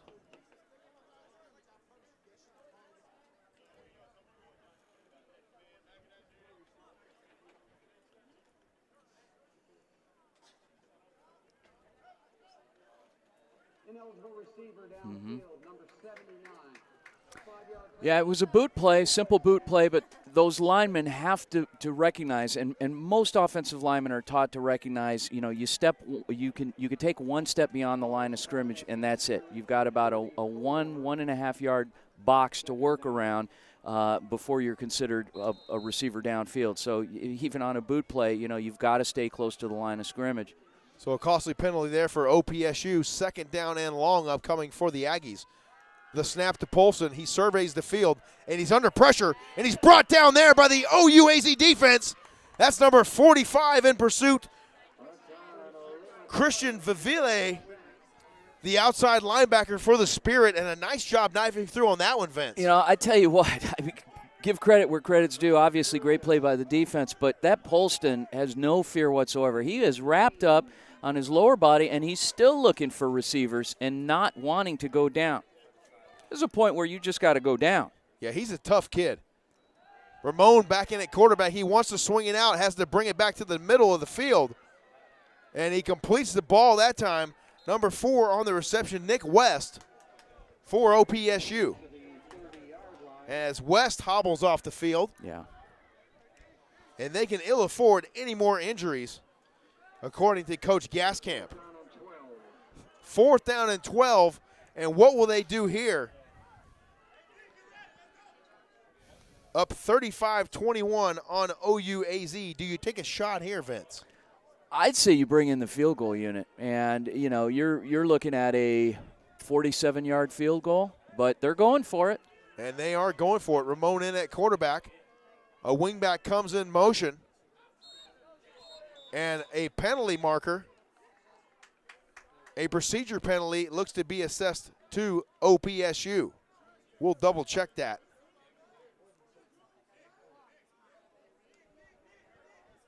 That's on the offense. Yeah, false start. Number 16, 5-yard penalty, remains 4th down. So now you're sitting at about a 53-yarder if you decide to kick that field goal. Yeah, you Now at the 35-yard line. change It of looks like personnel they'll go here. ahead and bring the punting unit in for this one and try to maybe pin them deep. Stick it in that coffin corner over here.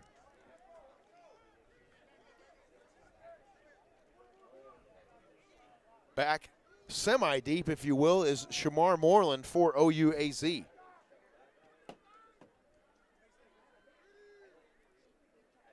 The snap. The wall of blockers for OPSU, and indeed he does try to put it in the corner. And a very nice punt that time Great field position. for OPSU. Yep. Number 91 is going to get credit on that one. That's Eduardo Villarreal. A very accurate punt there on a short field. And that's going to pin OUAZ deep to start their drive. Ball going to be spotted about the 9, maybe the 8-yard line. 1st down and 10 Spirit. Well, you're halfway through the third quarter, James. You're down by 2 scores. You still have to keep playing your game. You do, yeah. You definitely want to throw it. If you're that far into your own end of the field, you want to start off throwing. OUAZ going to have to get the ball out of the end zone here. The snap and the give. It's Riley. And he might have a yard, maybe 2. A little outside zone that time for OUAZ. Picked up 2 yards on the play. 2nd and 8 here upcoming for the Spirit. 2-by-1 receiver look. McCullough hands the ball off to Riley once again, and nowhere to go that time, as the Aggie defense was there. Leading the charge was number 89, Jabrell Alexander. Bringing in some fresh legs on the defensive line now for the Aggies, so be interesting to see. Obviously, you put yourself in position where you're 3rd and 7. You have to throw the ball now. They know you're going to throw. Now it's just the better athlete wins. McCullough changing the play. Riley flares out of the backfield. The throw down the field. He's got a man. It's number 13 on the reception, and he hauls it in. That's on the near sideline. What a catch. Amazing that time. Play. Number 13, Rami Roundtree on the reception for the Spirit. For all intents and purposes, Roundtree was out of bounds. I mean, he was on his way out of bounds, and that ball came down. He reached up, grabbed it, pulled it in, looked down, make sure at least he had 1 foot in.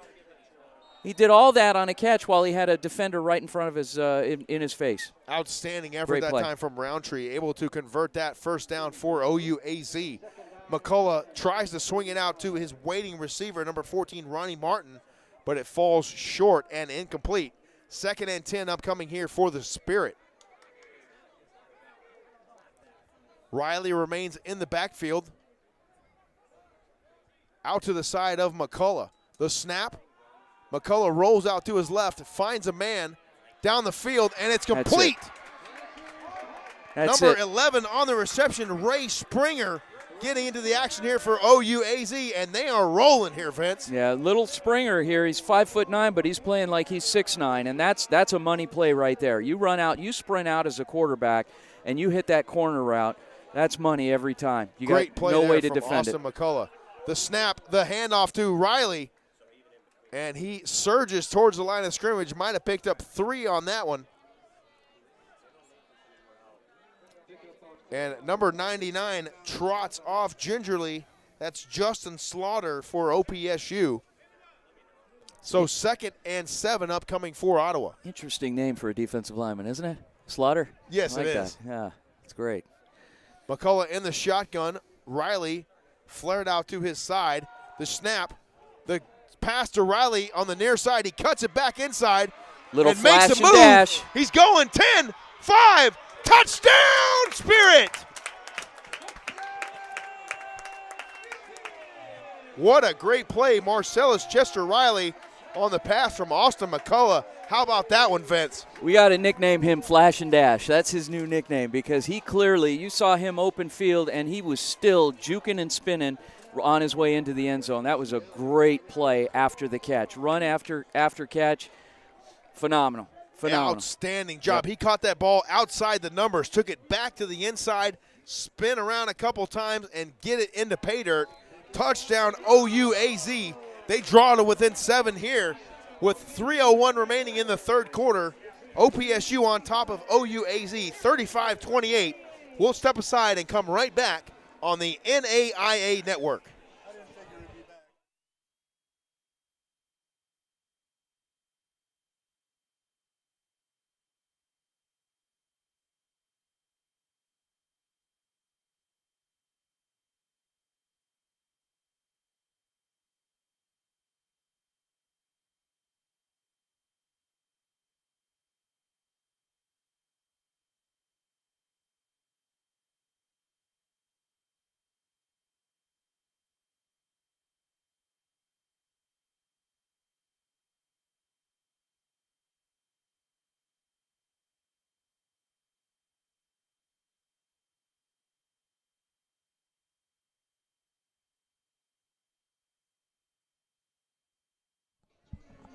Welcome back to Spirit Field. James Poovey along with Vince DeLisio giving you all the action here on the NAIA Network. That last score there for Marcellus Chester Riley. What an outstanding job. And the kickoff here, fair caught for OPSU. Right about the 22-yard line. They'll set up 1st down and 10 for the Aggies. So Ottawa responds right away and draws to within 7 here, Vince. Well, I think halftime was really productive for both teams, definitely. I mean, the Aggies continuing on with what they did in the first half, but the Spirit went back to the drawing board and said, look, whatever we're doing this first half, we got to do something different. We've got some good things going on. We need to build on that, do something a little bit different. You introduce your running back a little bit more into the game, into the passing game as well, and it results in a nice little touchdown there. Yeah, great job by Marcellus Chester Riley scoring on that one. 1st and 10 Aggies. A little defensive shift there up front for Ottawa. They bring the ball to the near side. It's Polston taking on a host of tacklers near the sideline. Number 4, Javon Hogan in there on the stop for OUAZ.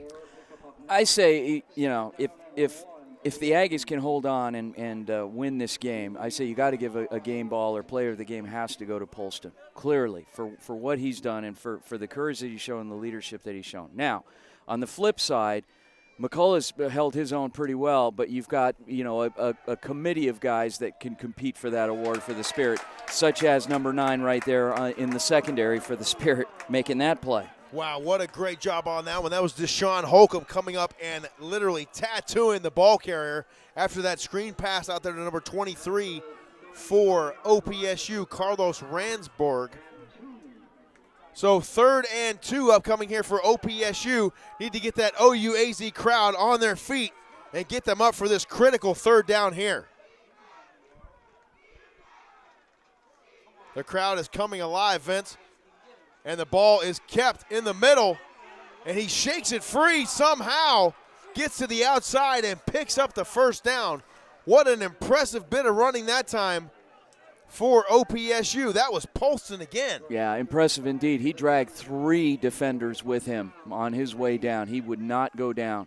And he's actually coming out, taking a quick break, and we're bringing in Ramon. Wow. For the Aggies. But, yeah, heck of a game so far. Polston might have got a shot again on that one there, yeah. But as you mentioned, he dragged 2 or 3 OUAZ defenders with him on his way to that Aggie 1st down. Yep, tough kid. Impressive to say the least. So now we've got number 6, Jesse Robbins in at quarterback for OPSU. 1st and 10 Aggies at their own 39-yard line. And a whistle before the snap.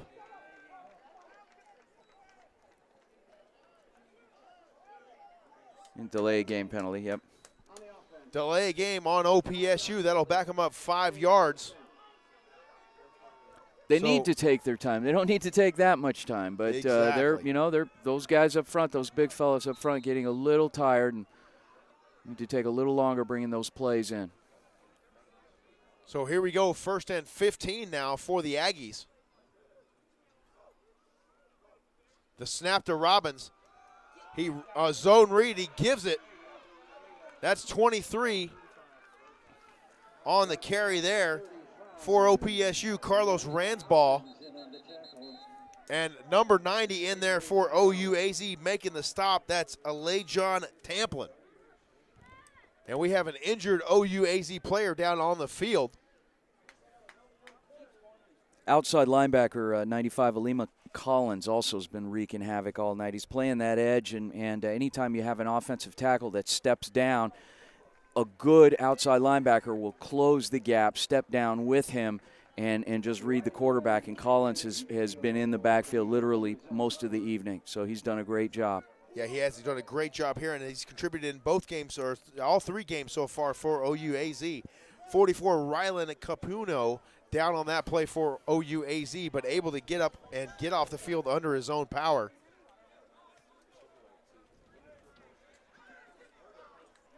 You mentioned number 95, Alima Collins. Great job up front by him on the defensive line. He has a great job using his hands and able to shake those blockers and make the stop.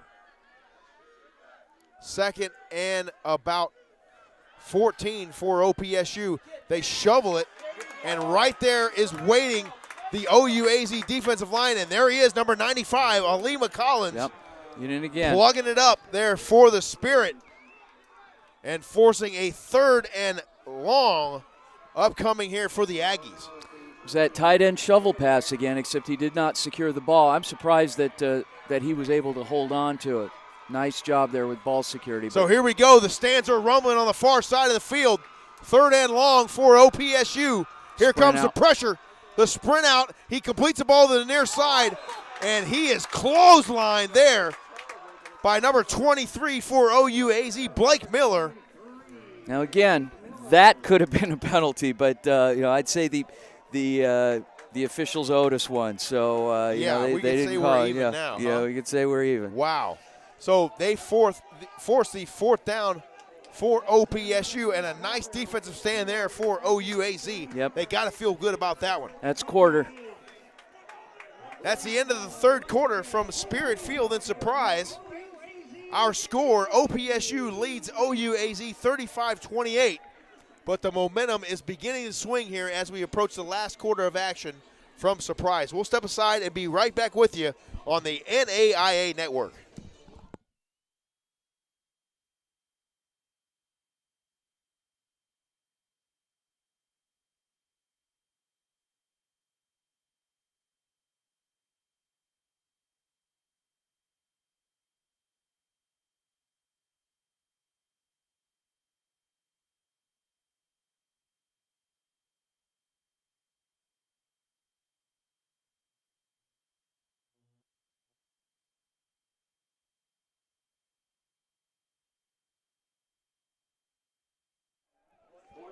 Welcome back to Spirit Field and Surprise. OUAZ trailing Oklahoma Panhandle State by the score of 35-28.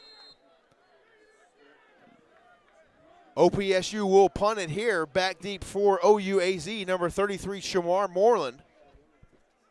And he's got plenty of room to run. Plenty of open field. Here's the punt. A great pressure put on by the special teams. Ball fielded at the 33-yard line, but wrapped up right away is Shamar Moreland, and a great job covering that kick for OPSU. Outstanding by that punt team there of the Aggies. So you could tell they practiced that a lot. Wow, what a great job covering that kick. So OUAZ has got their work cut out for them here, down by 7 points just into the first seconds of the 4th quarter. Well, look for Riley to be more involved in this series, and he comes out obviously with the offense. So we'll look to see some zone here. Okay, some nice zone runs. A little bit of the passing game. We got trips set here and one receiver on the offside. They give to Riley up the middle, and he's got plenty of room. A nice running lane for Marcellus Chester Riley as he carries the ball out past the 40-yard line. It'll be spotted at the 41, and that's good for almost a first down for OUAZ. 2nd and 3 upcoming for the Spirit. McCullough in the shotgun yet again. 2-by-1 set. The snap. He looks to throw. He's got a man, and too much air into that one, trying to get Jeremiah Graylock down the near side of the field. And if he would have caught it, it would have been 6. Yeah, he needs to throw that ball a little closer to the sideline. The worst thing that'll happen is it goes out of bounds. Okay, but at least if you're throwing it inside like that, you're risking the chance that you're going to have a turnover there. So more toward the sideline and should hit pay dirt. McCullough with the give to Riley, and right there, having nothing to do with that one, is number 44 for OPSU, Jasper Smiley, in on the stop. Yeah, that's just the center. For the Aggies. Center 51 for the Spirit, just getting beat. He's just getting beat. That's Shehorn, who very rarely has an assignment error. He's been one of the more heralded offensive linemen for the Spirit. And when you're having to have the responsibility to call out all the blocks, to snap the ball, make sure the quarterback gets that ball, and then block your man, that's taking on a lot of responsibility. So yes, definitely. And unfortunately, a bit of personnel issues there for OPSU, and they're forced to call a timeout. They lead OUAZ 35-28 here with 13:58 remaining in the 4th quarter. Watching Coach Gaskamp here, he's yelling up in the box here at his coaches, trying to get figure out how many timeouts they have left, I believe. Yeah. Vince? A very tight game. They want to make sure and confirm with the officials what they have to deal with here, and don't want to take any chances in this tight ball game. So OUAZ comes out 4th down and about 6. They look to punt it back deep for OPSU, Miguel Hudson and number 19, Kevin Carter for the Aggies.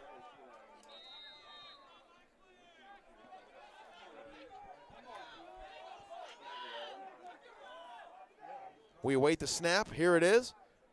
And the punt, a nice spiraling kick. Retreating all the way to the 10-yard line is Kevin Carter and dropped right there. What an outstanding job on special teams. That's number 53 flying in there for the Spirit, Brandon Tomerlin Jr.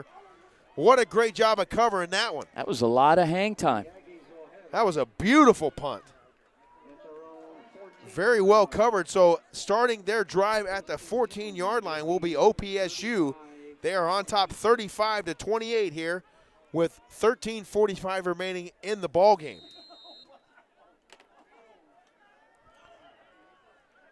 It's Polston in again at quarterback for OPSU. The snap, and the sack put on by number 1, Kenneth Steele, unabated to the quarterback, and he drops number 10, Polston, on his blind side. An excellent job there for OUAZ. Yeah, situation again where you're uncovered, okay, and the offensive line stepping down, and he's on the edge and just basically sprints to the quarterback unobstructed. You're looking at the secondaries playing it a little bit softer now, trying to play it safe. So the idea not to let anybody behind them. A nice job once again there. Number 1, Kenneth Steele, knifing in and making the stop for OUAZ. Number 31 in on that one as well there, Justin Barnett. And the Spirit is flying to the football here, so a big 3rd down upcoming for OUAZ. They want to get a stop here. See if we can get that crowd up and on their feet. This is a big 3rd down upcoming here. A snap to Polston. He Another fakes, boot. and he goes down the field, and it's intercepted.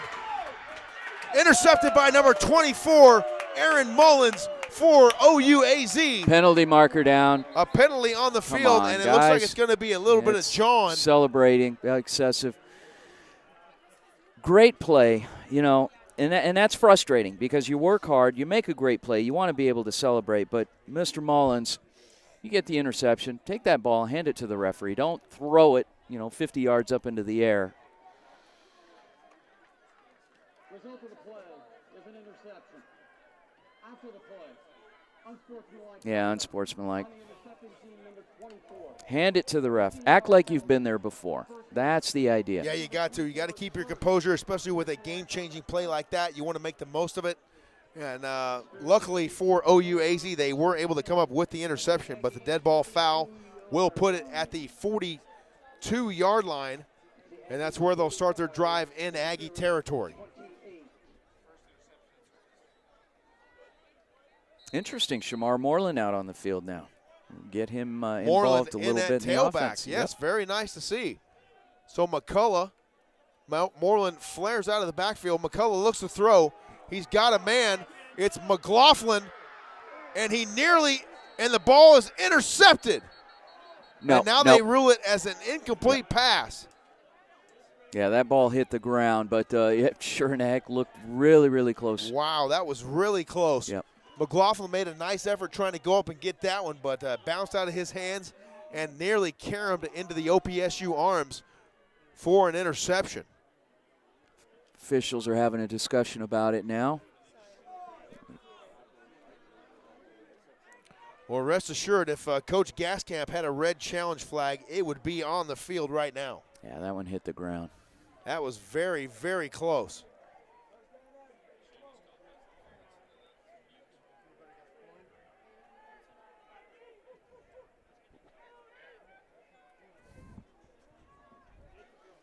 We wait the official's decision here. 12:27 remaining in the contest. OUAZ trails OPSU 35-28. And here we go. Ruling on the field is an interception. Really? Wow. Okay. So the ball is intercepted by Oklahoma Panhandle State.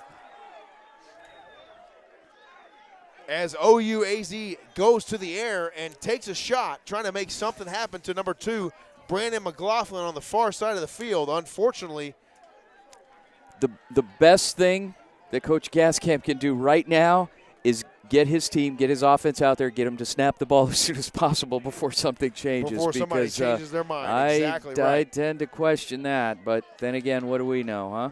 That was very close, but ultimately the referees decided it was an interception. So here we go, OPSU 1st and 10 from their own 5. The shotgun snap to Ramon, and he's bottled up right away.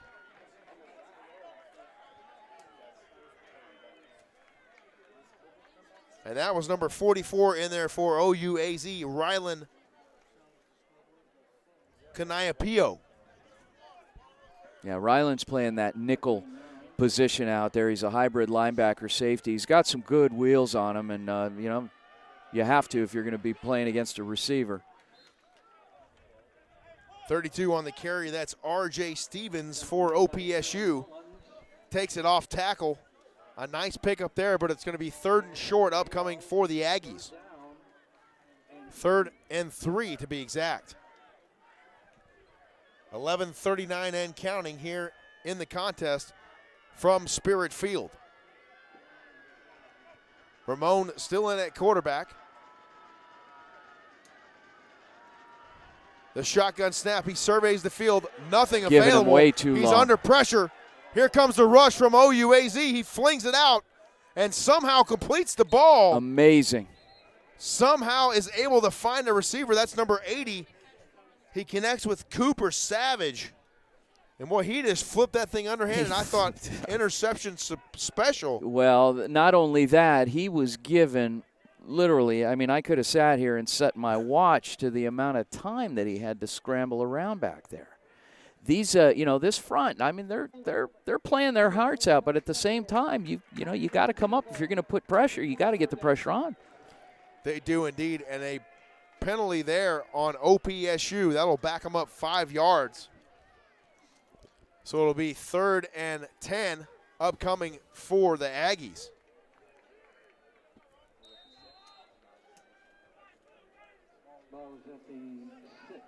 Ball spotted at the 6-yard line.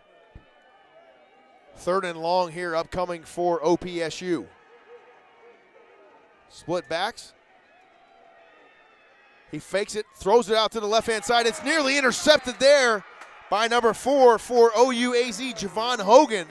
Unable to pull that one in. So OPSU will be kicking from deep in their own territory here. It's nice to see the secondary starting to show a little bit of emotion, starting to get that chip on their shoulder that they are going to rise up to the challenge tonight. And it's taken a little while. It's been a little slow coming, but it's starting to finally show up. Yes, I agree. They're getting a little bit of rise in that secondary, and they're going to need it here to finish out this 4th quarter and get the lead back in this ball game. So OPSU punting from near the end line, and the rush is on. He somehow gets it off. A flag in the end zone. It's going to be roughing the kicker.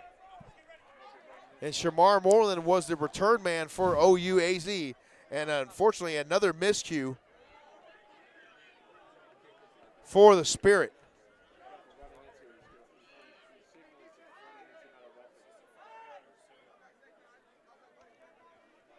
So running into the kicker.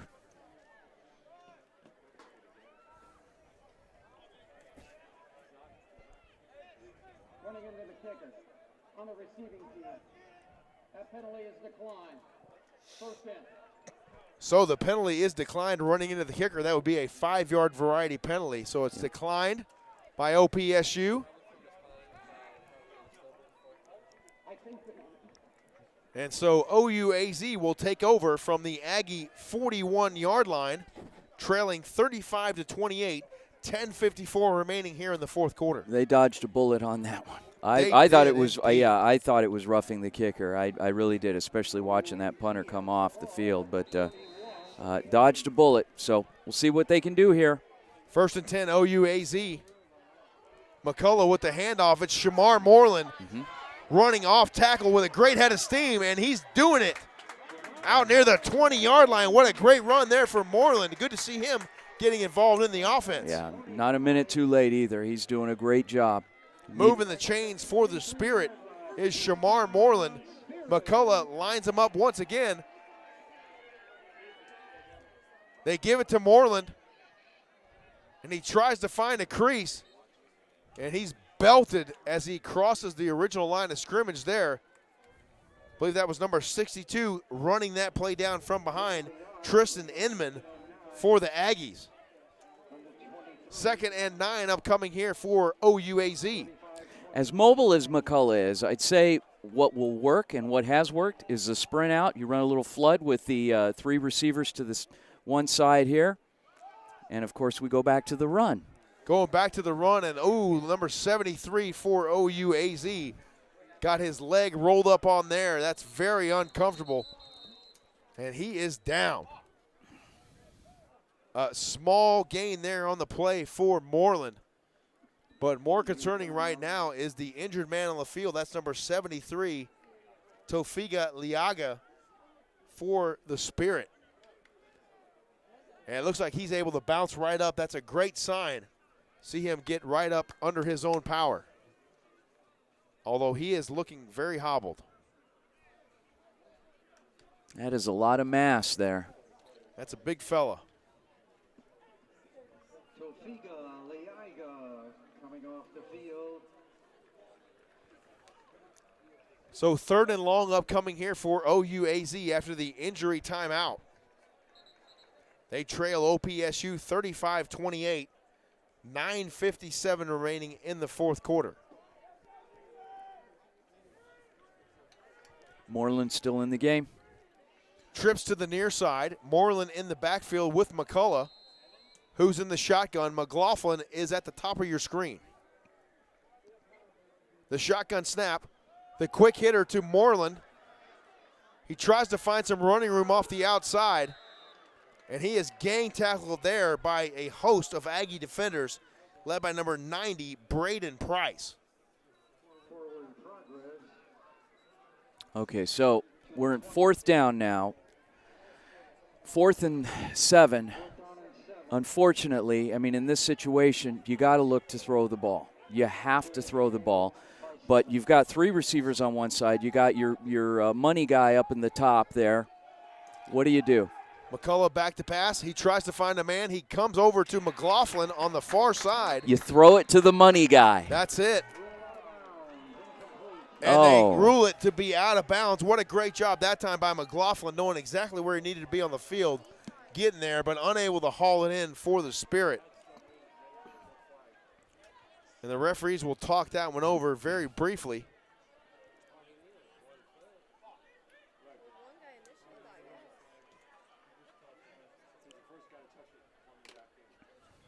It's been an interesting game, hasn't it, James? Very interesting.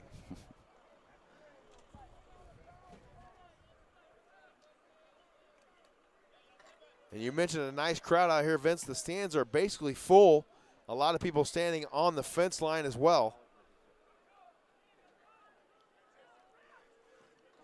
And we can only hope as the weather improves over time that we'll be able to pack these stands out completely. Illegal touching by an originally eligible receiver. He went out of bounds, returned, and was the first to touch the pass. The penalty is loss of down with the previous spot. It will be Panhandle State ball. 1st down. So unfortunately for OUAZ, McLaughlin had stepped out of bounds, came back in, and was the first one to touch the ball, which is an illegal touching penalty. And it will go over to OPSU. They'll take over at their own 20-yard line, leading this one 35-28 with 9:05 remaining in the contest. Yeah, and you said it, 9:05 left. I would say the Aggies definitely have to score on this drive to really have a chance of putting this game away. You know, with 9 minutes left, you can't leave this open and not make anything out of this series. Here's the jet sweep for OPSU. Coming to the near side is number 4, Nick West, who gets the call in the backfield from number 6, Jesse Robbins Jr. A nice gain there of 6. Ball spotted at the 26-yard line, 2nd and 4 upcoming for the Aggies. The offensive line gets set. They empty out 3 receivers to the top, 1 to the near side for Robbins. He works the hard count, gets the shotgun snap, and is met immediately in the middle by Kenneth Steele Jr. What an outstanding play. And Robbins had nowhere to go on that one, Vince. He hasn't been the most effective tonight of the 3 quarterbacks that have played for the Aggies, but they're coming back in with number 12 here, and that's Ramon. So we'll see what happens on this series. Ramon traditionally has been throwing the ball a bit more, but you've got 2 receivers up top. You've got 1 down below with a wing. So Ramon they pull the guard and give it to R.J. Stevens, and met right away with a great tackle was number 24 for OUAZ, Aaron Mullins. So very quickly, OUAZ with a nice defensive stand, forcing a 4th down for OPSU, and they're going to have to punt this one away. Yeah, that was a good series for the Spirit. So we've got our return specialist here, deep, Moreland. So Moreland set up at the 40-yard line. Yep. Potentially be really good field position here. Boy, he would love to house one here. Mm-hmm. So here's the punt upcoming for OPSU. The rush is on. A spiraling kick right to Shamar Moreland. He evades the tackler and is dropped. Excuse me, he did not evade anyone on that one. Number 25 coming up and making the stop, DeQuan Charles for the Aggies. A nice play on special teams there for OPSU. Well, Charles made a great play, and he was celebrating coming off the field. When you make a tackle on a player like Moreland, you are definitely going to celebrate like that. Most definitely. A very elusive kid in Shamar Moreland, but nice job there for the special teams unit of the Aggies. So if you're Ottawa, University, Arizona here, you want to make sure and take it down the field. You want to get the score knotted up at 35 apiece, Vince. Yeah, okay, so now we're back with Riley back in the game. So I'd say we open up we got 2 receivers down low, 1 up top. I'd say we open up with a little zone run, which we have. There it is. Yep, there it is.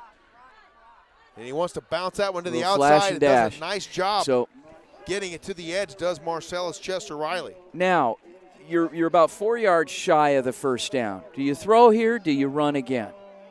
Halfback pass is what I'm saying. Okay, right here, there we go. A little Halfback compromise pass, little between the two. razzle-dazzle. There you okay. All right. 2-by-1 for McCullough. Riley in behind him. Riley flares out into the flat and catches the ball, and he breaks loose, shakes a tackle, and takes it down to the 30-yard line. Little Darren Sproles there for you. Oh, man. I tell you. Yep, little tailback screen. That's outstanding. So you keep that up, take it down the field, take your 5-6 yards a gain, and before you know it, you're seeing pay dirt. And the curl, the flat defender for OPSU was nowhere to be found on that one. McCullough gets a shotgun snap, gives it to Riley straight up the middle, and he is slammed down by number 42 for OPSU. That's the Darren Primes on the stop there for the Aggies. Okay, so we're halfway through the quarter now. We're coming up on 2nd down. Once again, about 7 yards to gain. I'd say we throw here. Potentially another screen, maybe a receiver screen, something quick, a slant. You've got a nice little cushion here off this corner with 31 playing inside. You can even take that as a corner route and take it to the house. Graylock needs to push that one vertical. Looking down the middle of the field is McCullough. He tried to find his tight end, number 81, Brandon Jones, running down the seam. Looks like a bit of miscommunication there. So 3rd down and about 7. Now you have to throw. For OUAZ, and a definite passing situation, as you mentioned here. Yep. Still playing a cushion. The boot for McCullough. He's throwing the football, and too much air into that one, intended for number 2, Brandon McLaughlin, but not able to complete that one down the far side. So now 4th down upcoming. What do you do here if you're OUAZ? You go for it here. You go for it. You have to. You know, you got 5 minutes, 36 seconds left in the game, so you got to go for it, but it's got to be smart. You've got to, you know, slant, hitch, something. Get beyond that first down pylon or marker. Trips to the near side. Riley in the backfield. McCullough drops back to pass. He's finding a man. He's got him. Caught near the goal line. It's number 11, Ray Springer, on the reception there for OUAZ. And that is going to be a 1st and goal for the Spirit. Great call by Coach Nesbitt. Hits that man in stride. Falls just short of the goal line. Next thing you do, you bring in Moreland, little zone. So here we go, offset score. I formation. 3 backs in the backfield behind McCullough. He's under center. He gives the ball to Shamar Moreland, And he walks and he in. plunges in for the OUAZ score. Number Great play. 33, Shamar Moreland. 3 backs in the backfield. Pick your poison. Touchdown, Spirit. Yes. Great play. Great play. Defense didn't have an answer to that. You got 3 backs in the backfield. You know it's coming. You got to squeeze down. You have to squeeze down. Boy, what a nice job up front, paving the way, road grading, if you will, up front for OUAZ's offensive line.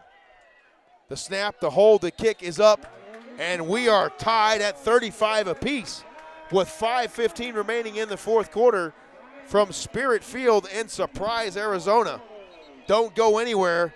This one is going to be a dandy finish. We'll step aside and take a timeout here on the NAIA Network. Back after this.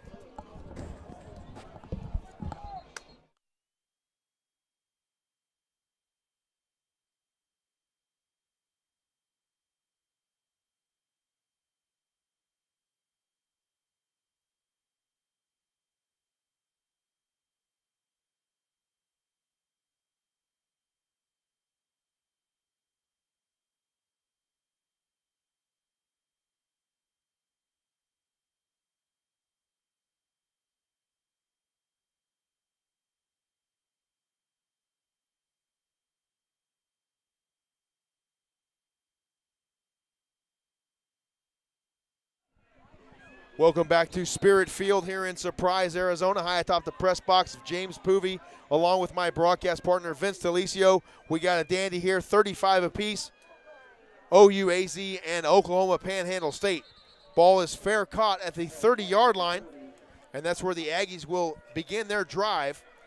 5:15 remaining here in the 4th.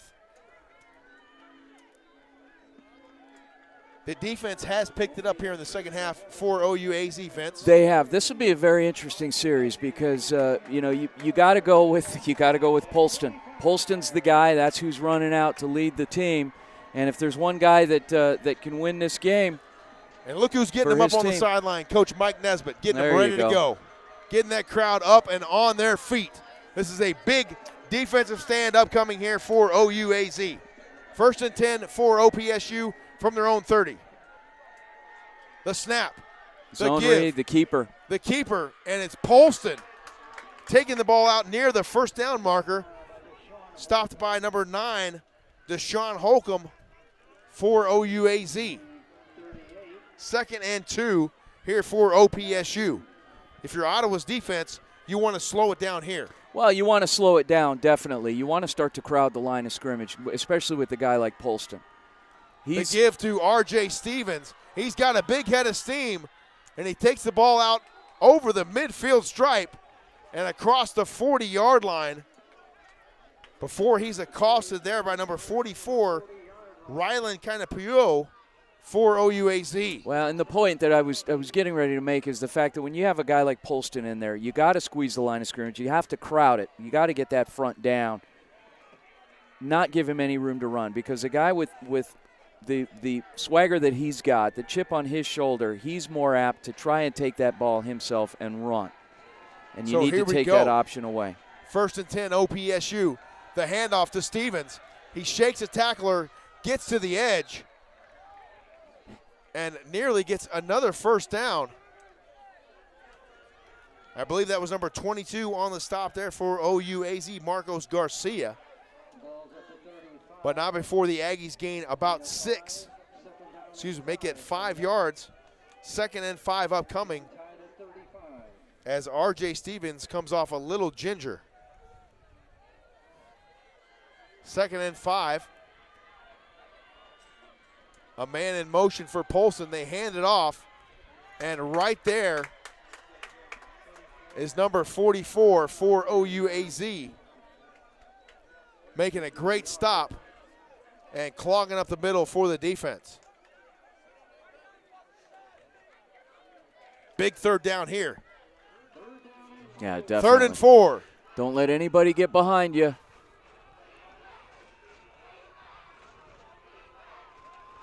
The crowd is on their feet. 3rd and 4 here for OPSU. Back to pass. Polston looks, surveys the field. He's under pressure. He tries to find a man on the outside. Ball thrown too high. And great pressure applied by the Ottawa University Arizona defensive line. And a big stand there for the OUAZ Spirit defense. Polston staying in, James. They're going for it on 4th down. Here we go. 35 apiece. 2:53 and counting from Spirit Field in Surprise. The stands are rumbling on the far side of the football field. Here we go. 4th and 4. The handoff. And it's good for an OPSU 1st down. Number 23 on the carry. That's Carlos Ransberg running off tackle for the Aggies and doing it very effectively, Vince. Yeah, and he's coming off the field. We're a little, there was a little concern for Stevens as he came off limping a little bit. Stevens back in the game, who has been their main workhorse running the ball tonight. 1st and 10 OPSU from their 25. Polston keeps it, meets a host of OUAZ tacklers,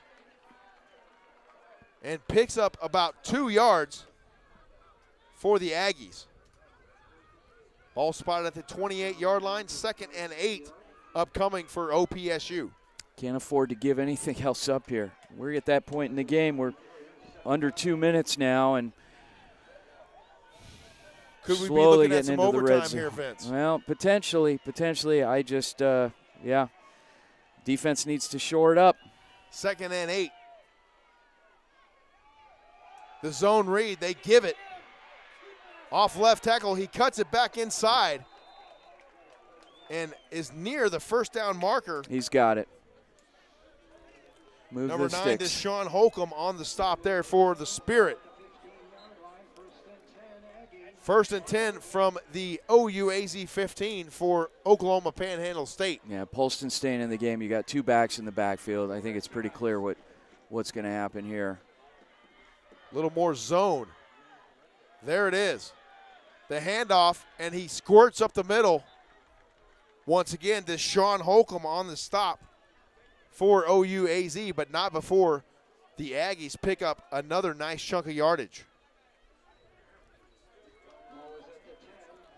Ball spotted at the 10-yard line, 2nd and 5 for OPSU.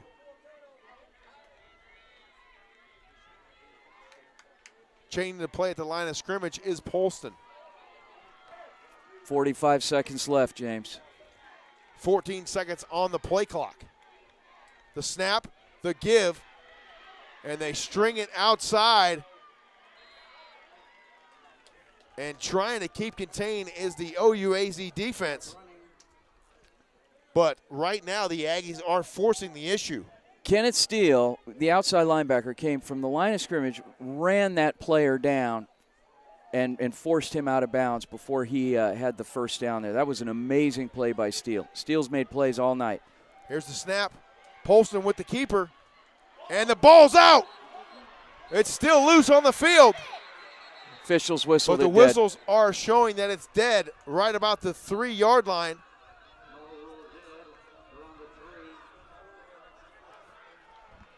Three seconds left. 3 seconds left on the game clock. What will they do here? 3rd and about 1 upcoming for OPSU.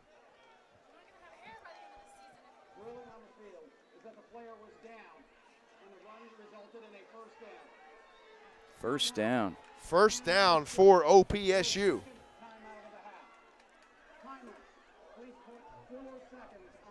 So 4 seconds placed on the game clock here at Spirit Field. Wow, what can we expect upcoming here, Vince? Well, it depends on who the quarterback is. Let's start there. Let's look at the quarterback position.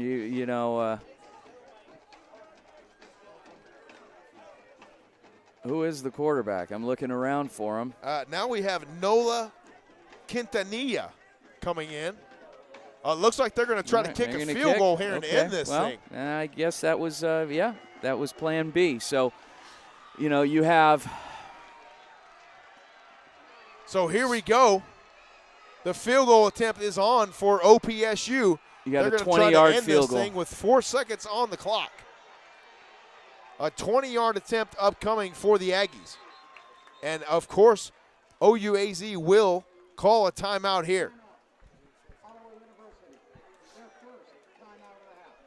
So if you're Coach Gaskamp, you want to try to end this thing with a 20-yard field goal. You might as well. And take it on back to Oklahoma. Well. Worst case scenario, you go to overtime. Best case, you win the game.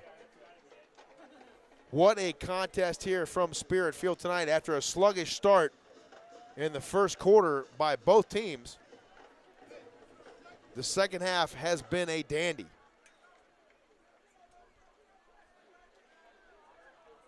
Obviously, they're going to bring edge pressure from OUAZ. Oh, clearly, yeah. Try to get in there and lay out for that one. That'll be the only way that that they can look to block this, because they, for as many good-sized players that they have up front, they don't have anybody that's 6'8", 6'9" that can reach their arms up and block it in the middle. So it's going to come from the edge.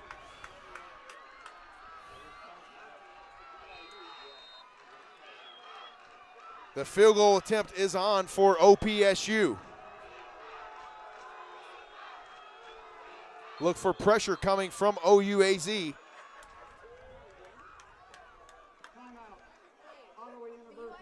And another timeout for OUAZ.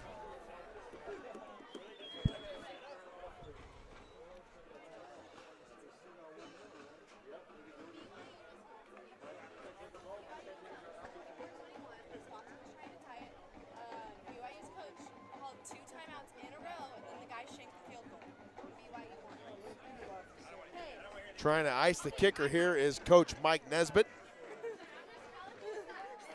We'll see if the consecutive timeout strategy is successful.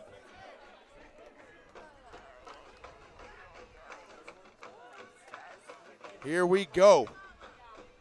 The OPSU coach is trying to avoid any sort of sideline issue, making sure their players are getting back. So here we go.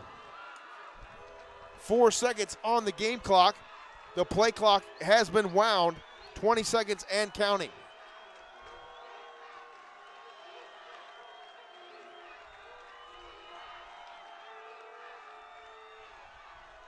The snap, the hold, the kick is up and is through the uprights. That's game. And that will be the ball game.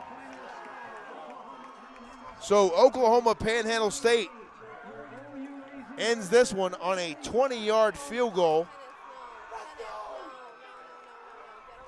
after a hard-fought game by both teams. A lot of emotion on both sides of the field here tonight on the stadium. Obviously some clear frustration on the part of the Spirit program in this one, because this one was definitely attainable. This was a game that they could have won. It's a game that they should have won.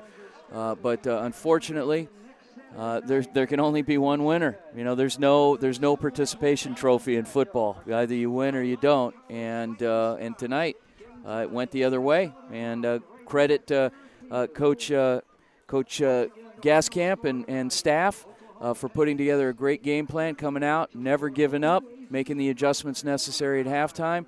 Credit an incredible, resilient quarterback in Polston. And John Polston, who wasn't even listed as the starter in the depth chart tonight, and he ends up, in my opinion, getting the game ball. Yeah, I would agree with that wholeheartedly. Polston, a very tough kid. He took a number of shots. There was a number of times during the evening where you thought you might not see him come back in the ballgame again, but not only did he come back in the ballgame, he was looking for contact. And who knew? You know, I've seen programs where they two platoon, they play two quarterbacks throughout the course of a game. They played three tonight in the same series, and anything is possible, I guess. And Coach Gaskamp showed it tonight, so he walks away with the win. Yeah, an impressive performance. Let's take a look at some of the numbers here. Oklahoma Panhandle State, 21 first downs. They ran for 237 yards. They threw it for 190. A total offensive production of 427 yards. On the offense, on the OUAZ side of things, 20 first downs, 111 yards on the ground, 320 yards through the air, and they compiled a total of 431 yards of offense here this evening. You know, and it's a shame because Austin McCullough really bounced back. He had a great game, and granted, he threw 2 interceptions, but 15 of 26, 320 yards passing. That's a great game by any standard, any college in America. 3 touchdowns. So, you know, great game. Brandon McLaughlin, second half was pretty quiet. He did all his damage in the first half, and second half, very quiet, and that was unfortunate. So that could have been a difference maker there. Shamar Moreland came, definitely stepped up in the second half. And did some things, look to get him a little more involved with the offense in coming weeks. And Riley, you know, we've got a great weapon in Riley as well. Yeah, nothing to hang their head about here at OUAZ. Unfortunately, unable to come up with the win here tonight at home in their first conference game in program history. We're going to look forward to next week, and we'll be hosting next week here back at Spirit Field. And we're going to be looking at Lyon University.